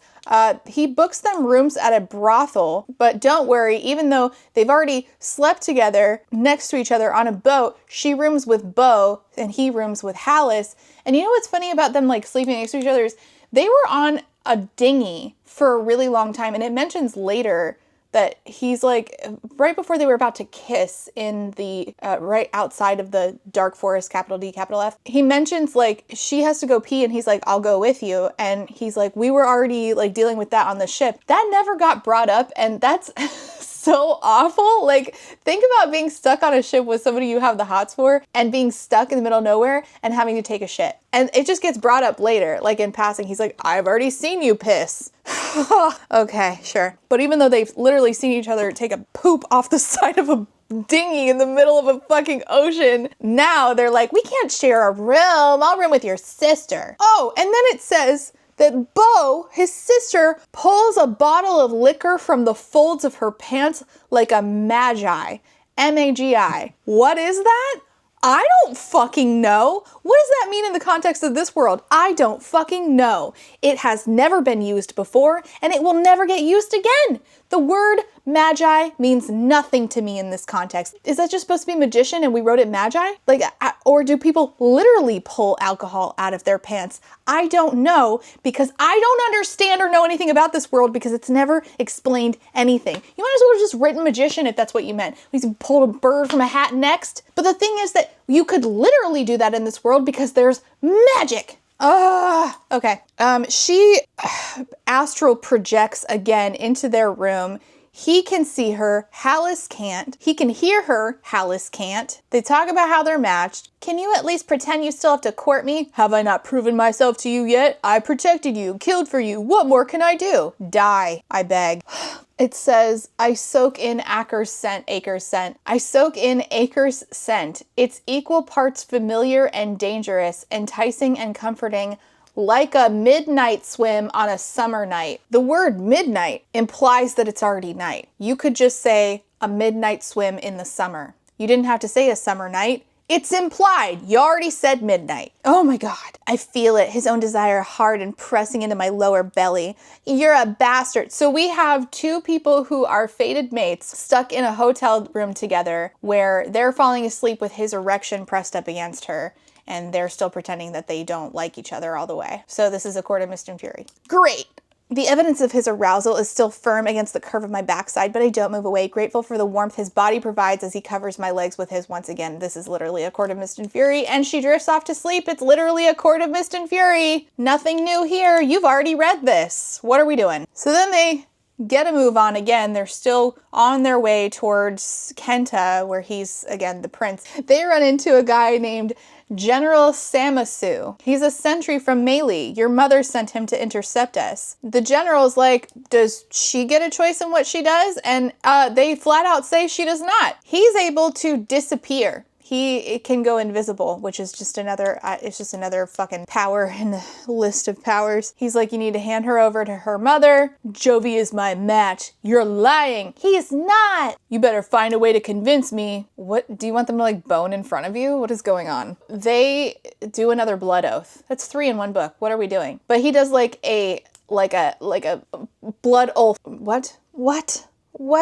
Blood oath ultra. Like blood oath plus ultra. My husband would love that joke. He takes, Acre takes Jovi's dagger and he cuts both of their hands and says, Jovinia, Prince of Mali, is my match. With this oath, I swear to protect her until my dying breath. I love her. I don't know the implications of what he's just done or why he did it. Hallis and Bo were like, whoa, what the fuck are we doing right now? She has no idea what's happening, and she does not ask a single fucking question about this after the fact. Not a single time! General Samasu is like, you're a fool, but possibly the bravest fool. Who fucking cares? So she's like, listen, I know that my mom's gonna need proof. I'll send back my dagger with you, and then I will call it back to me later to prove that I'm real. So if that's enough to prove that that's her, now, why wasn't that enough to prove that it was her at the fucking market? And instead he was like, you stole this. Now put your hand on these rocks. What? Oh, but before General Samasu leaves, he mutters the catchphrase that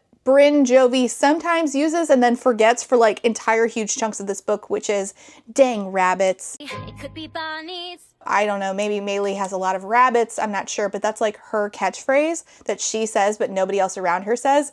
And then this is like the only time that this happens and she never thinks about it again, which, if you're catching on, is a trend. Thank you. So they finally get to the capital of Kenta. Everybody's like, all hail the prince. And then their excitement dims as soon as they see Brinn/Jovi. They're like, she's cursed. She only brings bad omens. Oh man, second time I get to use a bad omens reference in this. Awesome. Just making the jokes for me. They're yelling at her saying she's not welcome, she's evil, she's bringing death into the city, all because she's a light wielder, I guess. Everything becomes a blur as I realize the reason the small town we spent the night in didn't have lamps in it. In opposition to me, the townspeople wanted to send a message to the rumored light wielder if she happened to pass through from the border. She's not welcome inside their city walls or Kenta. So they stumbled around in the dark to prove a point that they didn't like you?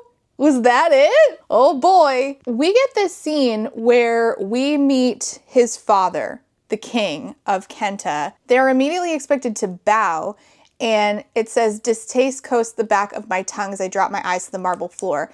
I'm like, why? And I guess this was meant to be like hinting at the twist later, but it's stupid. Like that doesn't fix all these fucking plot holes. I can't articulate how ecstatic I am to see you alive and in one piece after all this time. You have grown to be a stunning woman. Ugh. Anyway, they meet the king. They're told basically to go fuck off and hang out at the palace. He seems nice, but obviously she doesn't like him for some reason. I think she's in dream world again she might be astral projecting.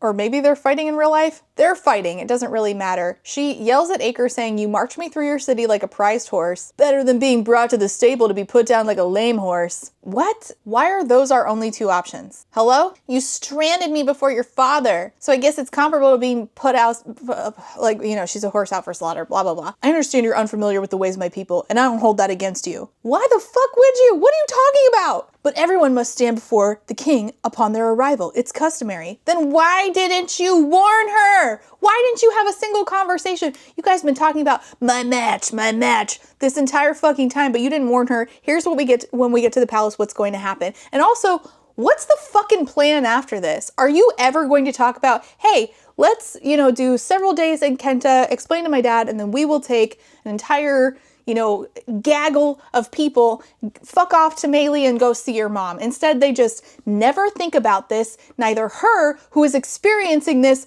as it is happening to her, and neither him, who should care about wanting to get her back to her mom because he loves her. Oh, we just don't do any of that. We just don't do it. Because why would we do that? Because it would just make two sense. Meeting my match's father alone, covered in tomato. Yeah, they threw tomatoes at her. Boo, tomato. That's me with this book. Covered in tomato before all of the royal court, where I was laughed at for the juvenile use my gift. That's missing a word. I didn't even notice that while I was reading it. The juvenile use my gift. Great work, guys. Nothing about our lives is fair, Jovi. And that's basically the end of the conversation. He's like, how's your hand? And he licks her, wounded hand that he cut with her knife to make a blood oath for God knows what reason. And then he says to her, don't appear in my room without clothes again. Or what? Or I'll make you finally confront the desire you've been so determined to pretend doesn't exist between us. Oh, now she's dreaming about rabbits that bite her, not just rabbits general. What do the rabbits mean? I don't fucking know. I've got a I'm just cute like everybody supposes. They don't come up again. Let's write it down. Rabbits. They talk again the next day, and she's like, I feel bad for sharing a bed with an engaged man. And he's like, I brought you into the city and I brought you with me because I wanted the people to see me with you, that I am in favor of you and not ashamed to call you my match. Bo lets her know that their father, the king, wanted to put a suppressor on her, which is like a collar, which feels a little bit like Shadow and Bone, but a collar to dull your magic. Anyone with gifts outside of the palace is required to wear one, but your lack of control worries the regents. It would have been really interested to actually see this in action, because this is the first time we're hearing about collars, and we are way into the book. Like, we're nearing the end here. And it would have been interesting to see common people dealing with having to put a collar on. Your lack of control worries the regents. They think you're too dangerous without proper training. But nothing is done about this, and she's like, do you want to see the library? So she goes to the library, and who does she meet? Bo's mother, his half-sister's mother, because remember, his mom's dead, so Bo's mother being there implies that him and Bo are half-siblings. And she says, I'm looking for a book on matching bonds, and there's literally a book called Matching and Other Bonds. Wow, real on the nose. She also asks for a book on the history of light wielders. The text details that each heir receives only one gift. It also states that they receive a single match each if they're lucky to get one. She figures out that the Princess of Strau, Irina, who Acre is engaged to, is at the palace. And he did not tell her this. Maybe he wouldn't tell her something just to benefit himself, but he would not tell her things just to benefit himself. She saw them together, and then the next day she's told, oh, that was Irina. And she's like, he didn't tell me that she was here. We talked several times. He's honestly really fucking shitty. I don't understand making him a love interest. He sucks. Also, it's just like dropped on us that Bo's mother can predict the future, and then it's never brought up again. Bo's mom predicting the future. They get in a fight, her and Acre, about the fact that he didn't tell her that Irina was in the palace. You were already angry with me. Why would I add to the list by bringing up Irina?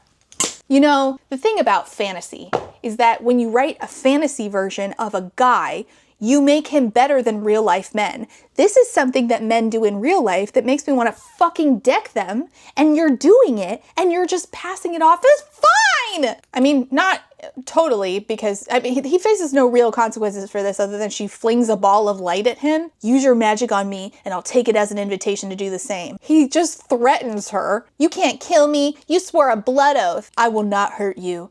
Not because of a blood oath I made out of necessity, but because I don't want to. So he ties her down with metal bars that he can manipulate. And I guess this is supposed to be hot, but he's a terrible communicator and honestly a shit person and an absolute weasel. And I hope that one of those bars, like the metal bars, just like decides, you know what, mutiny, stabs him in the chest or right in the eyeball. Either way, I'll take either one. She ends up hurting him with her powers. And she says, you should just get over it so we don't ruin the night. These people are terrible for each other, actually. I don't like them together at all. A friend is supposed to meet us in the city. I'm seething, but his sudden shift in demeanor has me wavering. They ask you how you are, and you just have to say that you're fine when you're not really fine, but you just can't get into it because they...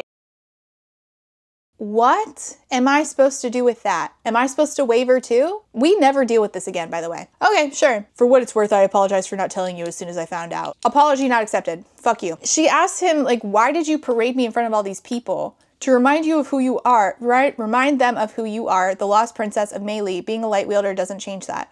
Why would your people care about who I am? Our betrothal was considered the last and final step of putting the war to rest between our territories. We were celebrated as a promise of peace, but that all ended with her abduction. Her mother became increasingly hostile to the point where she began accusing the conclave of conspiring together to abduct you. She said that his father was keeping Brinn Jovi locked in the dungeons, almost had Acre convinced of this, and he went and checked the dungeon for her. So you were almost convinced that your dad's a bad dude? Huh, interesting. You were still allowed to hang out with Brinn's mom? Interesting. And she's like, what's the conclave? Yeah, what is the conclave, and why the fuck has this not been brought up sooner? The leaders of the 5 territories, they meet once a year in a bid to uphold an accord across the land. Well, not anymore. Ever since your mother closed the border to Melee after killing Osiris, no one has seen her since.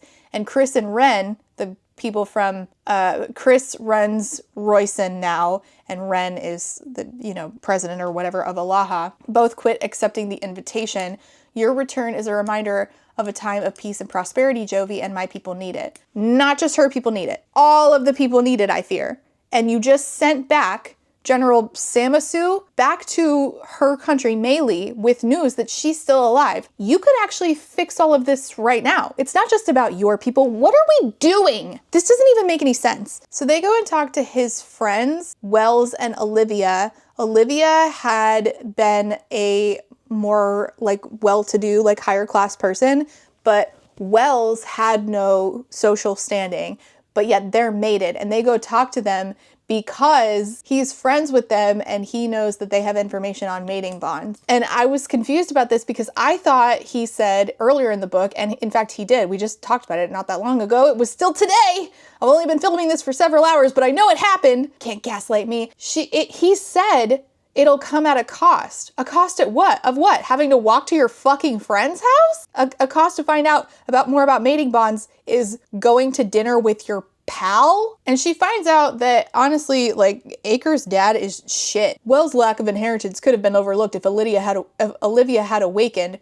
Breeding between heirs and commoners is considered blasphemous to most within royal court. That's absurd. It is, Acre agrees. I've been working with my father's council to advocate for more acceptance of marriages between the gifted and not gifted. And I'm like, wow, thanks, bud. Thanks for doing the bare minimum. Y'all are putting collars on people.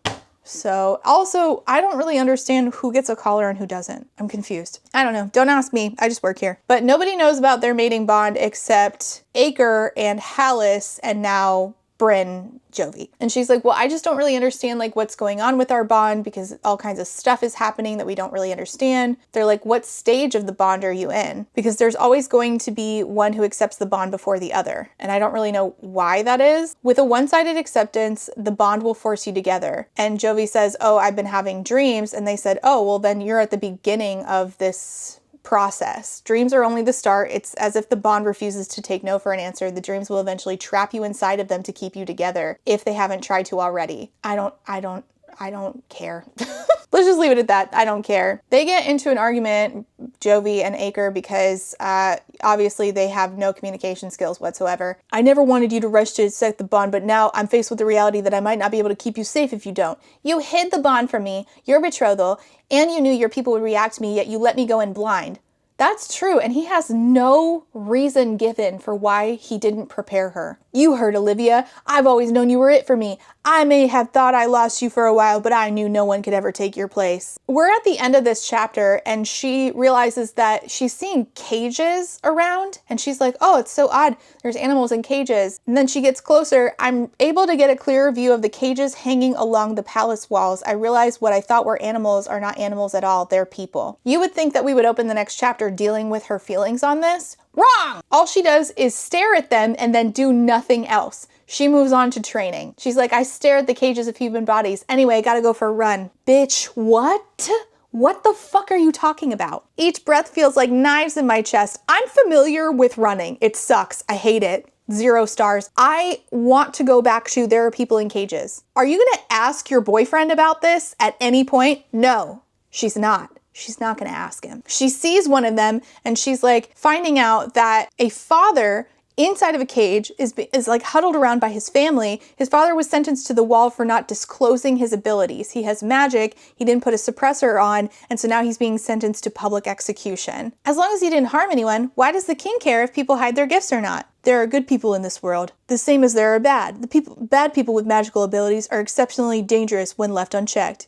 Couldn't the same be said about the people inside these walls? And then back to exercising. In fact, she's like, hey, does anybody want to spar with an out-of-shape princess? Bitch, please get a grip. She's talking to Bo, and Bo brings up her mom, and she goes, oh, that reminds me, I'm supposed to call my dagger back. Wow, you're stupid. So she goes to call her dagger back, and I guess now the astral projecting has moved on to wherever her dagger is too.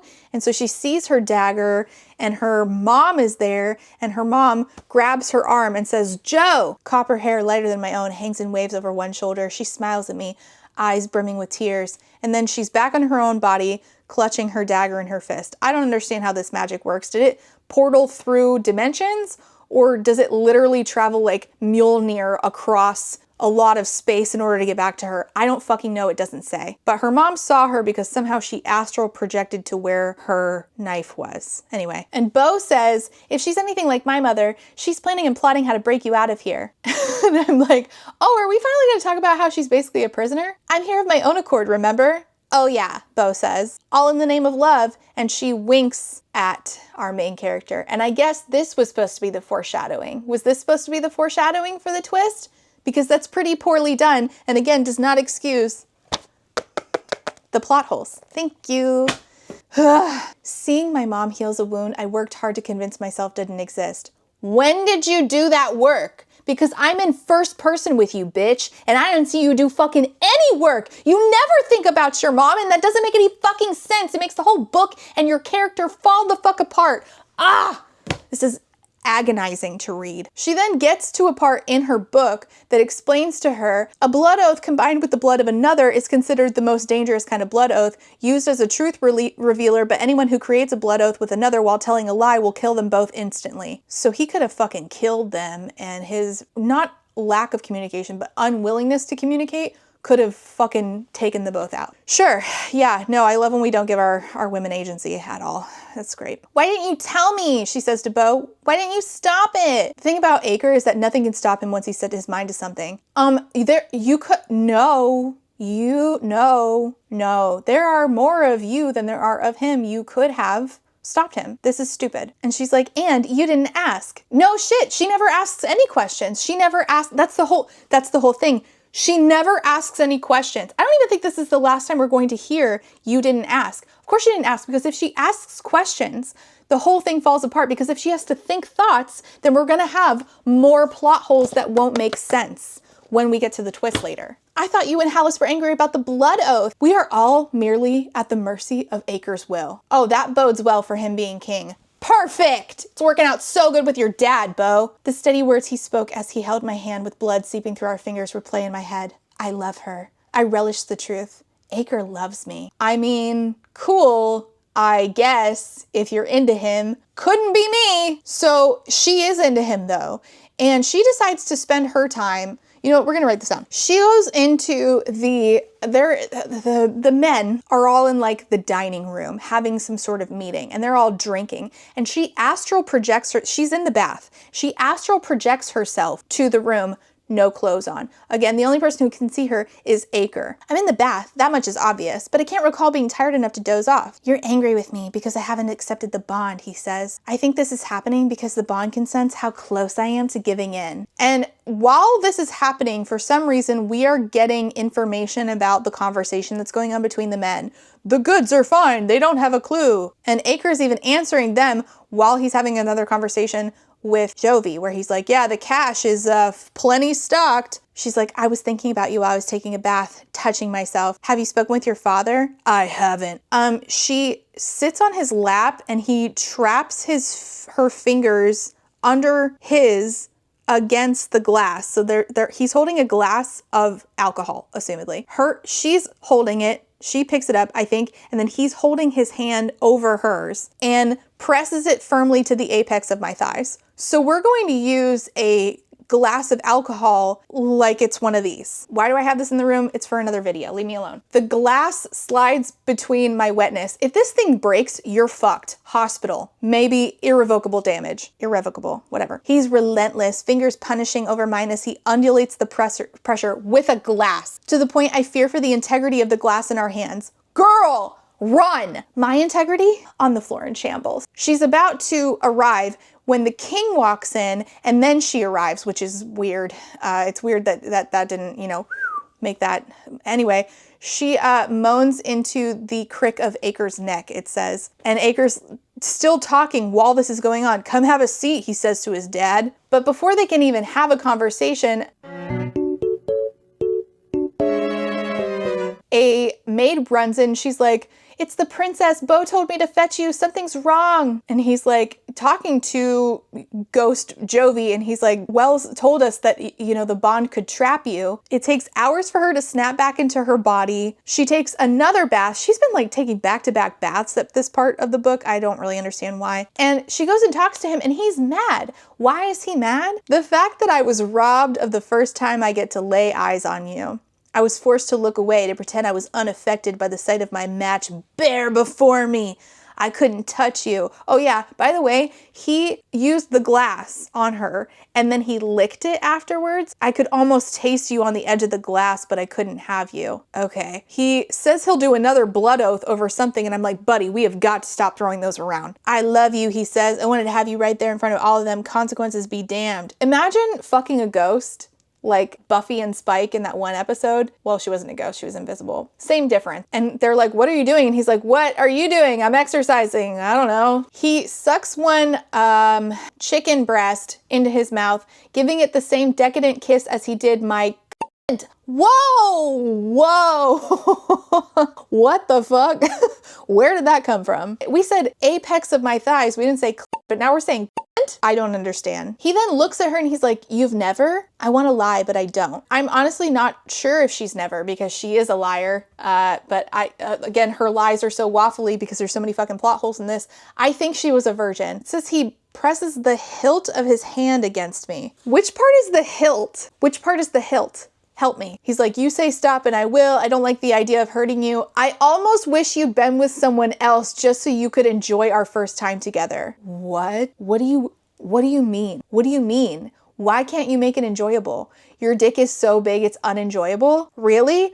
Also, you don't know how vaginas work. And he's not real, which means that the author doesn't know how a vagina works. It's not like perpetually stretched out over one big dick dude, I fear. That's not how a vagina works. Like that's just not how vaginas work. She's like, no, you don't. You don't wish that I had been with somebody else before. No, he doesn't. I'm not sure I've ever experienced true peace in my life until right now. Because he has a big dick, the tether below my sternum snaps into place, an unbreakable bond stretching between us. And then afterwards, there's a sheen of glassiness in his eyes. He's crying. That's how good the sex was, even though it wasn't enjoyable for her because his dick is so big. Wow, Thanks, guys. And then this is one of the only hints we get that something is coming, but there's enough plausible deniability to not like let on to anything specific. It says, dread drops into my gut because I know that nothing lasts forever. Wow, that may have actually hit if there wasn't a fucking typo. There was no S in the word because. Great. Good job, guys. Now she's poring over the text on hearthstones, which are stones that make it so that you lose your powers. I guess that's what the collars are made out of. Comparing it to what I can find on the book on weaponry, it reiterates what Acres already filled in for me. Weapons made from hearthstone belong to the maker. They're the only weapons capable of cutting someone's magic from them, and they're rare, difficult to find and cultivate. Uma, the light wielder Acre had spoken of, the evil one, was overthrown with hearthstone. She was betrayed by her lover, who grounded the material into a fine dust and laced her food with it, causing Uma to fall ill. Wow, amazing. I'm just gonna go ahead and just real quick. Despite proving the queen wasn't as infallible as people believe, there's still fear of anyone who wields light. After reading about her transgressions, I almost don't blame them. I was beginning to wonder if my love of drawing was tied to Aloaha somehow, like my loneliness was what drove my art, but not my creativity, but no. It came back in full force after the matching bond snapped into place. Oh boy, that's great. Yeah, I only love to draw when I'm in certain places too, I guess. So, you know, how you mix that up totally makes sense, I suppose, definitely. Okay. We're almost done. It's fine. She is once again in a, like a training scene where she's now not being taught how to fight or wield weapons. Now she's being taught about her magic. To what end? I don't fucking know. She summons the glowing ball. She tries to summon a glowing ball of light into her palm. I think of the anger and jealousy I felt at Acre, summoning the memory of Irina's beauty, focusing on my guilt about sleeping with a betrothed man. To no one's surprise, nothing happened. Maybe the guilt was a stretch. So you couldn't summon guilt over the thing you do at the end instead? No, I guess the guilt of sleeping with a married person, an engaged person is the bigger deal than the huge betrayal she's about to do that has been coming somehow for a long time. She then goes to see Beau's mother, Greta, again, the king's former consort, who again is a librarian, and she takes her to see giant books, 4 times the size of normal text. Why they needed to be this big, I don't fucking know. She shows her own mother, Evelyn, elemental, air. These are the earliest recordings of heirs and their gifts, or at least that we know of. Is my father in here? No, my darling, he wasn't an heir. What? I thought you knew. How would I have known? Acre never told you? Acre doesn't tell her anything! I suppose it's of no consequences, but I never even thought to ask. Ooh, you're gonna piss me off. You're gonna piss me off. I never even thought to ask. You don't ask shit. You don't ask shit, and that doesn't make any fucking sense. Your entire life was a lie, and you have no questions? That's so inhuman. That doesn't make sense. The princess who fell in love with her appointed guard, it was the height of scandal for a princess to marry a commoner. Never did one ascend the throne before or since his crowning. You mean in Melee or anywhere, because like obviously her mom's still on the throne in Melee. You know what, never mind. And are there a lot of thrones? There's only a few thrones. Like who else would be? And then she sees a picture of Acre's mother and she's like, surely that's not, no. Do you have another picture of her? And she sees another picture and confirms that it's Grenadine, her neighbor from Aloaha. Is this anything happen with this? No, she never brings this up to Acre. She never brings it up to anybody. It's just dropped off the face of this book. And she could have brought it up at the end. She didn't. She thinks about going and talking to Acre about it and even reaches through the bond to find herself in Acre's room. And she hears the king talking to Acre. Take Javinia as a consort or send her to Melee. In what world are either of those my options? She's my match. Never in history has a king been denied his match. But you're not king. Give me an argument to justify her hand instead of the Strauss's daughter. Well, they could end wars and also Melee has a bigger army. Right? I love her. Is that not enough? No.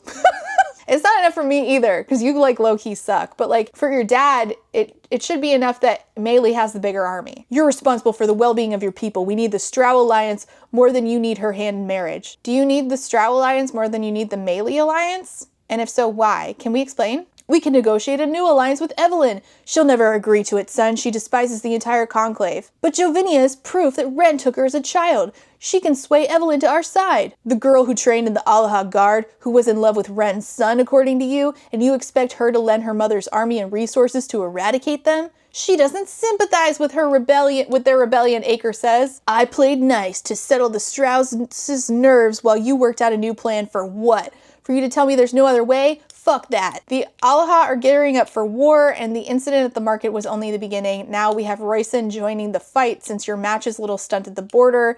If we have any chance against Ren, against Royson's forces, we need more bodies on the playing field, and Strau has them. Meili's army is bigger, Acre says. Apparently this isn't good enough, and his dad reiterates that he needs to keep Jovinia as a consort, and everybody agreed to this. And if you don't do this, then I will chain you in the dungeon, is his dad's answer.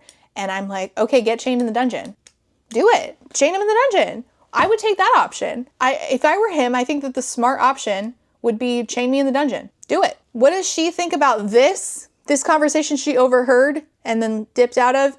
And also the fact that she knows who Acre's mother is and that she lives in Aloha. And that is kind of probably going to be a big deal to the king whose palace she's resided in. Nothing. She never thinks about it again. She instead, in the next chapter, is thinking about how she doesn't look like herself because her hair is in waves over one shoulder, eyes smoked with charcoal, lips stained red.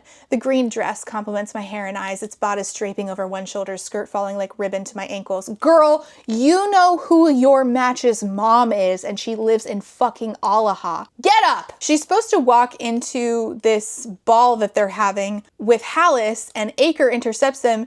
And he's like, I'm taking her in. Jovi is my match. Nothing's going to stand in the way of that. Then get in the fucking dungeon. Get in there. Get! Nothing's going to stand in the way of that. Not you, not some bullshit alliance, and not my father. Then get in the dungeon. Go get. Your father isn't willing to break the alliance with Strau. Once we walk in there, he won't have a choice. Get in the fucking dungeon! So they walk in. He challenges his father by using the love that his people have for him against his dad. I guess the people are just fine with this girl that they threw tomatoes at, I don't know how many weeks ago. Again, time is a myth in this book. And he just convinces them to be on his side by saying, to the lost princess of Meili and her safe return, I guess. So they're like cheering now for Brinn Jovi. And they're like, all hail the Prince of Kenta. It seems the people have spoken, and then Irina, his betrothed, comes in, and there's no space for her at the dais or wherever they're sitting, and so her family is basically like, oh no, no more betrothal, what do we do now? She never had any lines in this entire book, moot point, doesn't matter. This is where we get to the twist. Chapter 56, the morning after the storm, back on Aloha, all the way at the back of the first 15% of this book. What do you mean you broke the Kenta soldier out of the brig? Kai says to Brinn/Jovi. He was going to die. Yeah, Brinn, that was sort of the plan. I would like to turn your attention to letting him die for what? I don't like it, from the beginning of the book. Right around the same time this was happening, she's like, they can't kill him. Kill him for what? I don't like it. He was going to die. Yeah, Brinn, that was sort of the plan. Then we were going to put his body in a boat and send him back to sea so it looked like an accident, like he died in a storm. So she didn't care about him dying now that the twist has happened, but she cared about him dying before the twist happened. Your father made him give a blood oath to not reveal my true identity when we went in to speak to him. He's totally convinced I'm in the dark about everything, convinced I've been sheltered from the truth of my magic and bloodline. Okay, so if she wasn't sheltered from her magic and her bloodline, that should have been a red flag for why she never asked any questions in front of these people. They should have been probably picking up on the fact that she wasn't in the dark because she never asked any fucking questions. Not any real ones, about her bloodline at least. It took her until, a recent chapter to ask about her own fucking father? Does she or does she not know that her dad was a nobody? Okay, no, it's fine. It's fine. If I can convince him, Acre, I'm naive, he'll take me back to land with him. Brinn, no, Kai says. You have no idea what he's capable of. He's known as the Soldier of Chaos. He could very well get a wild notion and kill you in your sleep. He's the Kenta prince, I stress. He can take me to the palace. Maybe if I can get close enough to the king, how do they know that he's the Kenta prince? And why play as if she was in the dark about this? If she's not in the dark about this, what was the point? What was the point? What was the point? What is the point of this? He can take me to the Kenta palace. Maybe if I can get close enough to the king. What, kill him? Edmund, the king of Kenta? The most powerful leader in history? I haven't awakened yet, she says. So her plan was to awaken her magic and kill the king. Okay. He's only here to enact revenge for the market. The explosion was supposed to look like an accident, but he must know you had something to do with it. When would she have gotten the chance to do that? When would she have set up the explosions? Specifically her. We were in her head. They were arguing about him and her getting engaged. She left the How? He's like, no, if you guys cross the sea in that dinghy, you guys will never make it. You'll never make it out in the open sea in a boat that small. You can't deny this is the best chance we have for the rebellion. We're going to run out of food, Kai. It might put pressure on my father to consider working with the Royson after their repeated attempts to recruit us into joining their cause. She's like, you'll have to deal with Dupre, the guard, and of course now we know that he did in fact die, and this was a setup by them, I guess. We need to put his death in the prince's hands. If he were to see you use your power on me, he'd never doubt it. So they planned together for him to use his power on her? Huh. This is, again, this was all in first person if you recall, so a lot of this is not making a lot of fucking sense. He believes that you've influenced me to fall in love with you. That's something even the Metal Slinger of Kenta would believe to be merciless. It's as insulting as it is disgusting. When it's discovered he's missing, they'll search the grove. I'll make sure to be the one to do it, and I'll use my influence on you. Wait, but that's not what happened. Dupre found them and he called for Kai, if I remember correctly. It was Dupre, but somebody called for Kai. Kai didn't find them. My father gives me favoritism, but I don't know how far it'll go if he finds out I'm leading the rebellion. What? It's either you're leading the rebellion and your dad will kill you, or there's maybe wiggle room and you could try to convince him. Okay, sure. There's not a lot of room for error. You'll have to let your guard down. Knowing he means the shield he's taught me to keep erected when around his father so as not to be influenced by him. So she's been using a shield this whole time? That doesn't really explain why her inner monologue is why the way it is. Why it is the way. I'm getting tired, guys. He tells her not to tell Messer. She says why, and he says, 'cause he'll lose his shit. So I guess maybe she did know Messer was a bird, or she didn't. I'm not even sure that the book has decided that yet. We'll come back to my list, okay? Back in present, Acre looks so happy. And he's like, will you marry me? And she's like, you're drunk. He says, I haven't been drinking. I love you, she says, and I always will. And then nobles start falling to the ground. They're like, ugh, poison. Acre looks at her, and then he's swift to put the pieces together. Eyes landing on the cup I wouldn't let him drink out of. Standing, I move until my thighs hit the table. I don't know why I needed to know that piece. Acre sits forward, but it's too late. The mangy collar I retrieve from the folds of my dress and snap around his neck isn't enough to stop him. Wait, I thought it was Hearthstone. I don't know. I don't fucking know. And then Bo is there to whip the metal rope around his ankles, anchoring him to the chair. Maybe that's the Hearthstone? I don't know. They're using a combo of stuff in order to keep him from being able to move. Kenta's soldiers start moving towards the dais, but he tells them to yield. Whether it's of his own accord or the oaths, it makes no difference. He can't allow anyone to harm me. He can't allow anyone to harm you, but being imprisoned isn't harm. Like, he could command them to safely put you into the dungeon for questioning. Okay, I guess. And she's like, hey, Messer! And Messer, who I don't even remember where he has fucked off to for the last like 20 chapters, comes out of the ranks of the Kenta people, but after he kills one of them. She's like, hey, Acre, I have an offer for you. Seize your father's crown and we will leave your council untouched. Who's the council? I don't really fucking know. Why would I care to usurp my own father? Well, your dad sucks. You don't even like him. To prevent the war looming over your people. Mighty big promise from a lowly girl who lived in squalor in Aloaha. You were so dead set on Ren being evil, on Kai manipulating me, that you never considered the real truth, that I am the bad guy. You're the real leader of the Aloaha rebellion? I'm here, aren't I? Contrary to your belief, Acre, your father is the one calling for war. It's what he started centuries ago, to gain rule over all of the territories. Surely you see it, Bo says. Guess she hates her dad. Our father's need to control the gifted, his desire to return the land to the Dark Ages when heirs were worshipped like gods. I don't even know what the difference between heirs and magical users and all this. I don't fucking know. Your father is withholding the market with the intention of forcing Aloha to return to land. I suspect he's been picking off our fishing boats for years, chipping away at our food supply, and we gave him the perfect excuse to cut us off without blame from the conclave. Ren denied Royson's bid to join their cause out of preference for peace, but he'll soon be out of options. It's either join the fight or let his people starve. If you sympathize with their plight so much, why don't you let them into melee territory? Oh, we will, Messer says. Take the throne. Agree to coexist with Royson, with my mother, and there need be no war. You could have accomplished all of that and more by ruling by my side. Not while your father holds the throne and you know it. You should have played the long game. As your whore. I will say that neither of you had a particularly good plan here. She says he's never going to agree to you and I getting married. You'll always assume the worst of me. You're wrong. I'm offering you the throne because I know your heart. You deserve the crown. Girl, why? He sucks. He withholds information from you all the time. He said he was embarrassed that he couldn't control you. He was mad that you ruined the maps because you took out the dark forest. He didn't tell you before he walked you into a crowd of people who then threw tomatoes at you. And he doesn't do anything about the fact that people in his country are in cages. Why do you want him to be? You should overthrow this bitch. Actually, no. Get somebody smarter to do it, because you suck too. No, give it to Bo. She's right there. She's nice. She's a little too nice. It gets on my nerves. But you know what? She's better than your weird, stupid boyfriend. And then this conversation gets so weird where Messer's like, you would think his father was the one who held the power of influence and not Ren. And that's exactly true. When I was kneeling, I couldn't stand. At the time, I chalked it up to nerves, but I think I was wrong. I think your father influenced me to remain on my knees before the congregation. You're reaching, Acre says. My father's gift is the same as mine.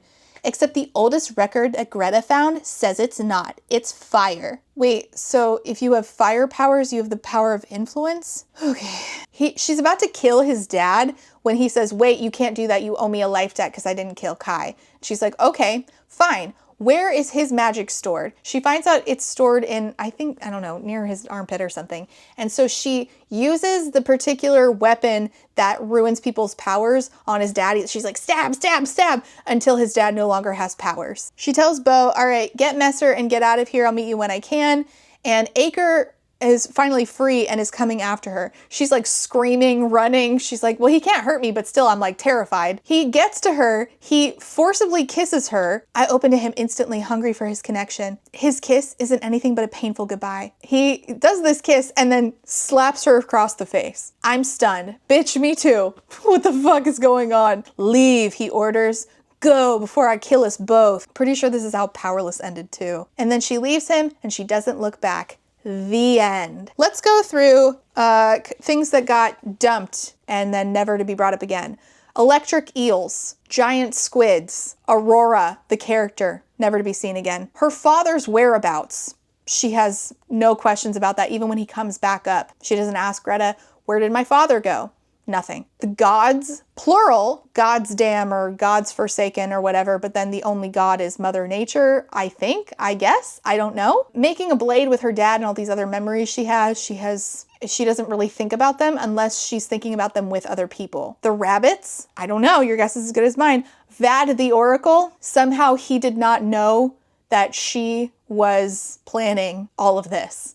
Bo, the aura sensor, I don't know when they decided to work together. Bo's mom being a predictor of future, that's introduced and then never brought up again. The powdered hearthstone was kind of confusing because I thought that the hearthstone was the thing that got rid of powers because that was used against that evil light wielder, but then it was like they drugged everybody and then they had to use an additional weapon to take out the king's powers. I don't know. I'm confused about that. His mom, Grenadine, never gets brought up again. Completely dropped off the face of the book. She could have said, wait, don't kill me. I know who your mother is and I know where she is. Didn't get brought up. But the real problem is that this book was told in first person, which means we were in her head privy to her active thoughts, and this book, for the sake of a very cheap twist, lied to you and gave you false information, and then didn't ask basic questions, because if she asked basic questions, we'd have more cleanup to do later, and didn't do characterization, because if we did characterization, we'd have more to clean up later. She forgets about Kai for the majority of her experiences. This doesn't make any sense. When she does remember him, she's remembering him by in her own head, thinking that she has trauma from being manipulated by him, except we find out at the twist that that was all a concoction. That was all made up. So we, the audience, got lied to by being in first person in her head. You should have made this in third person so that we didn't hear her thoughts, so that we didn't get lied to. The whole letting him die for what? I don't like it, only to have that be the plan, except you were like, actually, better plan, I'll have him take me to shore. In her own head, she thinks that this hum of Kai's power where he's manipulating her is new to her, except that's a lie. He was never manipulating her. Was Kai saying it was me or my father for Acre's benefit or ours or both? Was that a lie? I didn't hear them concoct that when they were making this entire plan. She spent an awful lot of time boning this guy, not for secrets, just for the sake of it. She was like, oh my God, he loves me. Let's fuck. At no point does she think normal thoughts, especially for somebody planning a coup. And then the other one was she summons guilt to try to get her power to work. And in her own internal monologue, she's saying, I guess using the guilt for, thinking about how I feel guilty about sleeping with a guy who's betrothed isn't enough to make my power work. Okay, then summon the guilt about how you're fucking him over and going to kill his dad. That was your plan. You can't summon guilt about that? You can't summon guilt about how you're lying to everybody? Are you fucking for real? Again, this all fell apart because we decided to write this in first person and we used lies. Like, we said that she was thinking something that logically she can't have been thinking. This is a bad book. Looking back over it, I feel even worse about it, and my 1-star review is justified. No stars, if Goodreads would allow it. This was really bad. There's no reason why this should be getting special editions as is. It needs to go back into the editing process. I mean, the amount of typos I found, missing words alone, like that needed another run through, but the plot doesn't exist. The characters didn't get any characterization because we had to sacrifice doing real things in order to create a twist that is so cheap. It doesn't actually work. It doesn't make any sense. I'm so disappointed. What an awful thing to do to readers. What a waste of time to lie consistently just so you can be like, see, I lied to you. She wasn't actually thinking those things, but she did. So why bother? It's fine. It's fine. 1 star, really bad, and I am very disappointed. I had a lot of issues with Shadow and Bone, but that at least got a 3. I miss Alina now. I even miss Mal, and Book Mal sucked. You made me miss Book Mal Oritsev. What an incredible feat. Okay, I'm done. I can't talk about this anymore. If you made it this far, leave a light emoji, a light bulb or whatever for our light wielder down below. Thank you so much for watching. I'm exhausted. See you next time. Bye. And before I go, I have to say thank you for being a friend to my Therapy Bills patrons. I will say that these no longer show up on Patreon in alphabetical order, so sorry about that. And those thank yous go to Lex, SJ, Eric, Peggy Lou, Quinn, Rain, Scarlett, John E, Alexander, Samar, Ashley H, DJ Rocktopus, Kaleno K, Emerald Dodge, Ellie, Minby, Steph B, Lemon Jelly, Mixer Boneless, Lily, 3 Raccoons in a Trench Coat, Lady Chips Loves Pride, Call Me Kodiak, Ree Mirage, Katya, Melissa, Kai Brecker Has Not Read 6 of Crows, Lex, Megwin, Maddie Miss, Not So Secretly a Skeleton, Jory, Piloting SRN, Bex, Fox Waifu, Charlie Bear, Ricky Strong.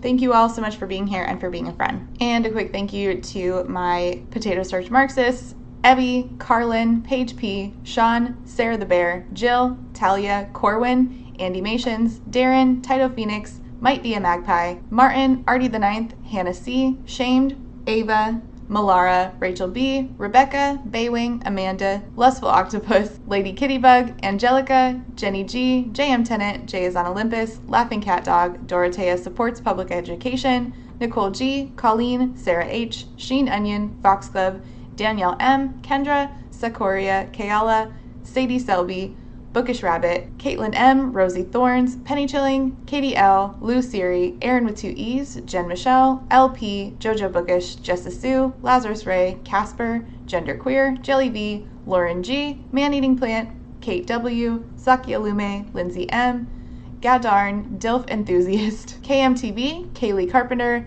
Alejandra, Desiree Michelle, Darius, Triple M, Saintbringer, Bookish B, Bookish by Jenna, Althea, Megan, Francis, Kate B, Plague Carrier, Jackalope Max, Queen Cereal, Pandemonium, Mata Raptor, Rosemary K, Drive By Thinker, Juicy Wizard, Sophie L, Barry B, I Like My Women Like I Like My Books Thick, Mima Who, Katrina, Unicorn Jenny, That One Cute Chick, Harising, Myth Lesbian, This Is Not a Trap, Laura is Angry, Rhea Slagle, Morgan, Celeste, Macy Jane, Aaron S., Danita M., Cosmic Frog, Jesse, Rach, Kayla Alexander Kenny, Ren, Natural Blues, NM Rap, Che, Jing, Katuari, Taz, Miss Fox and Arda, Mac, Junie for Now, Gabby Z, T Foxbones, Pi, Adian, Mia, Fishy Fish, Chloe M, Luke has sleep token brain rot, hell yeah. Kath, Kellen R, Blubbles the Fish, Cass Plays, Jesse M. Thank you all so much for being here and for being a friend.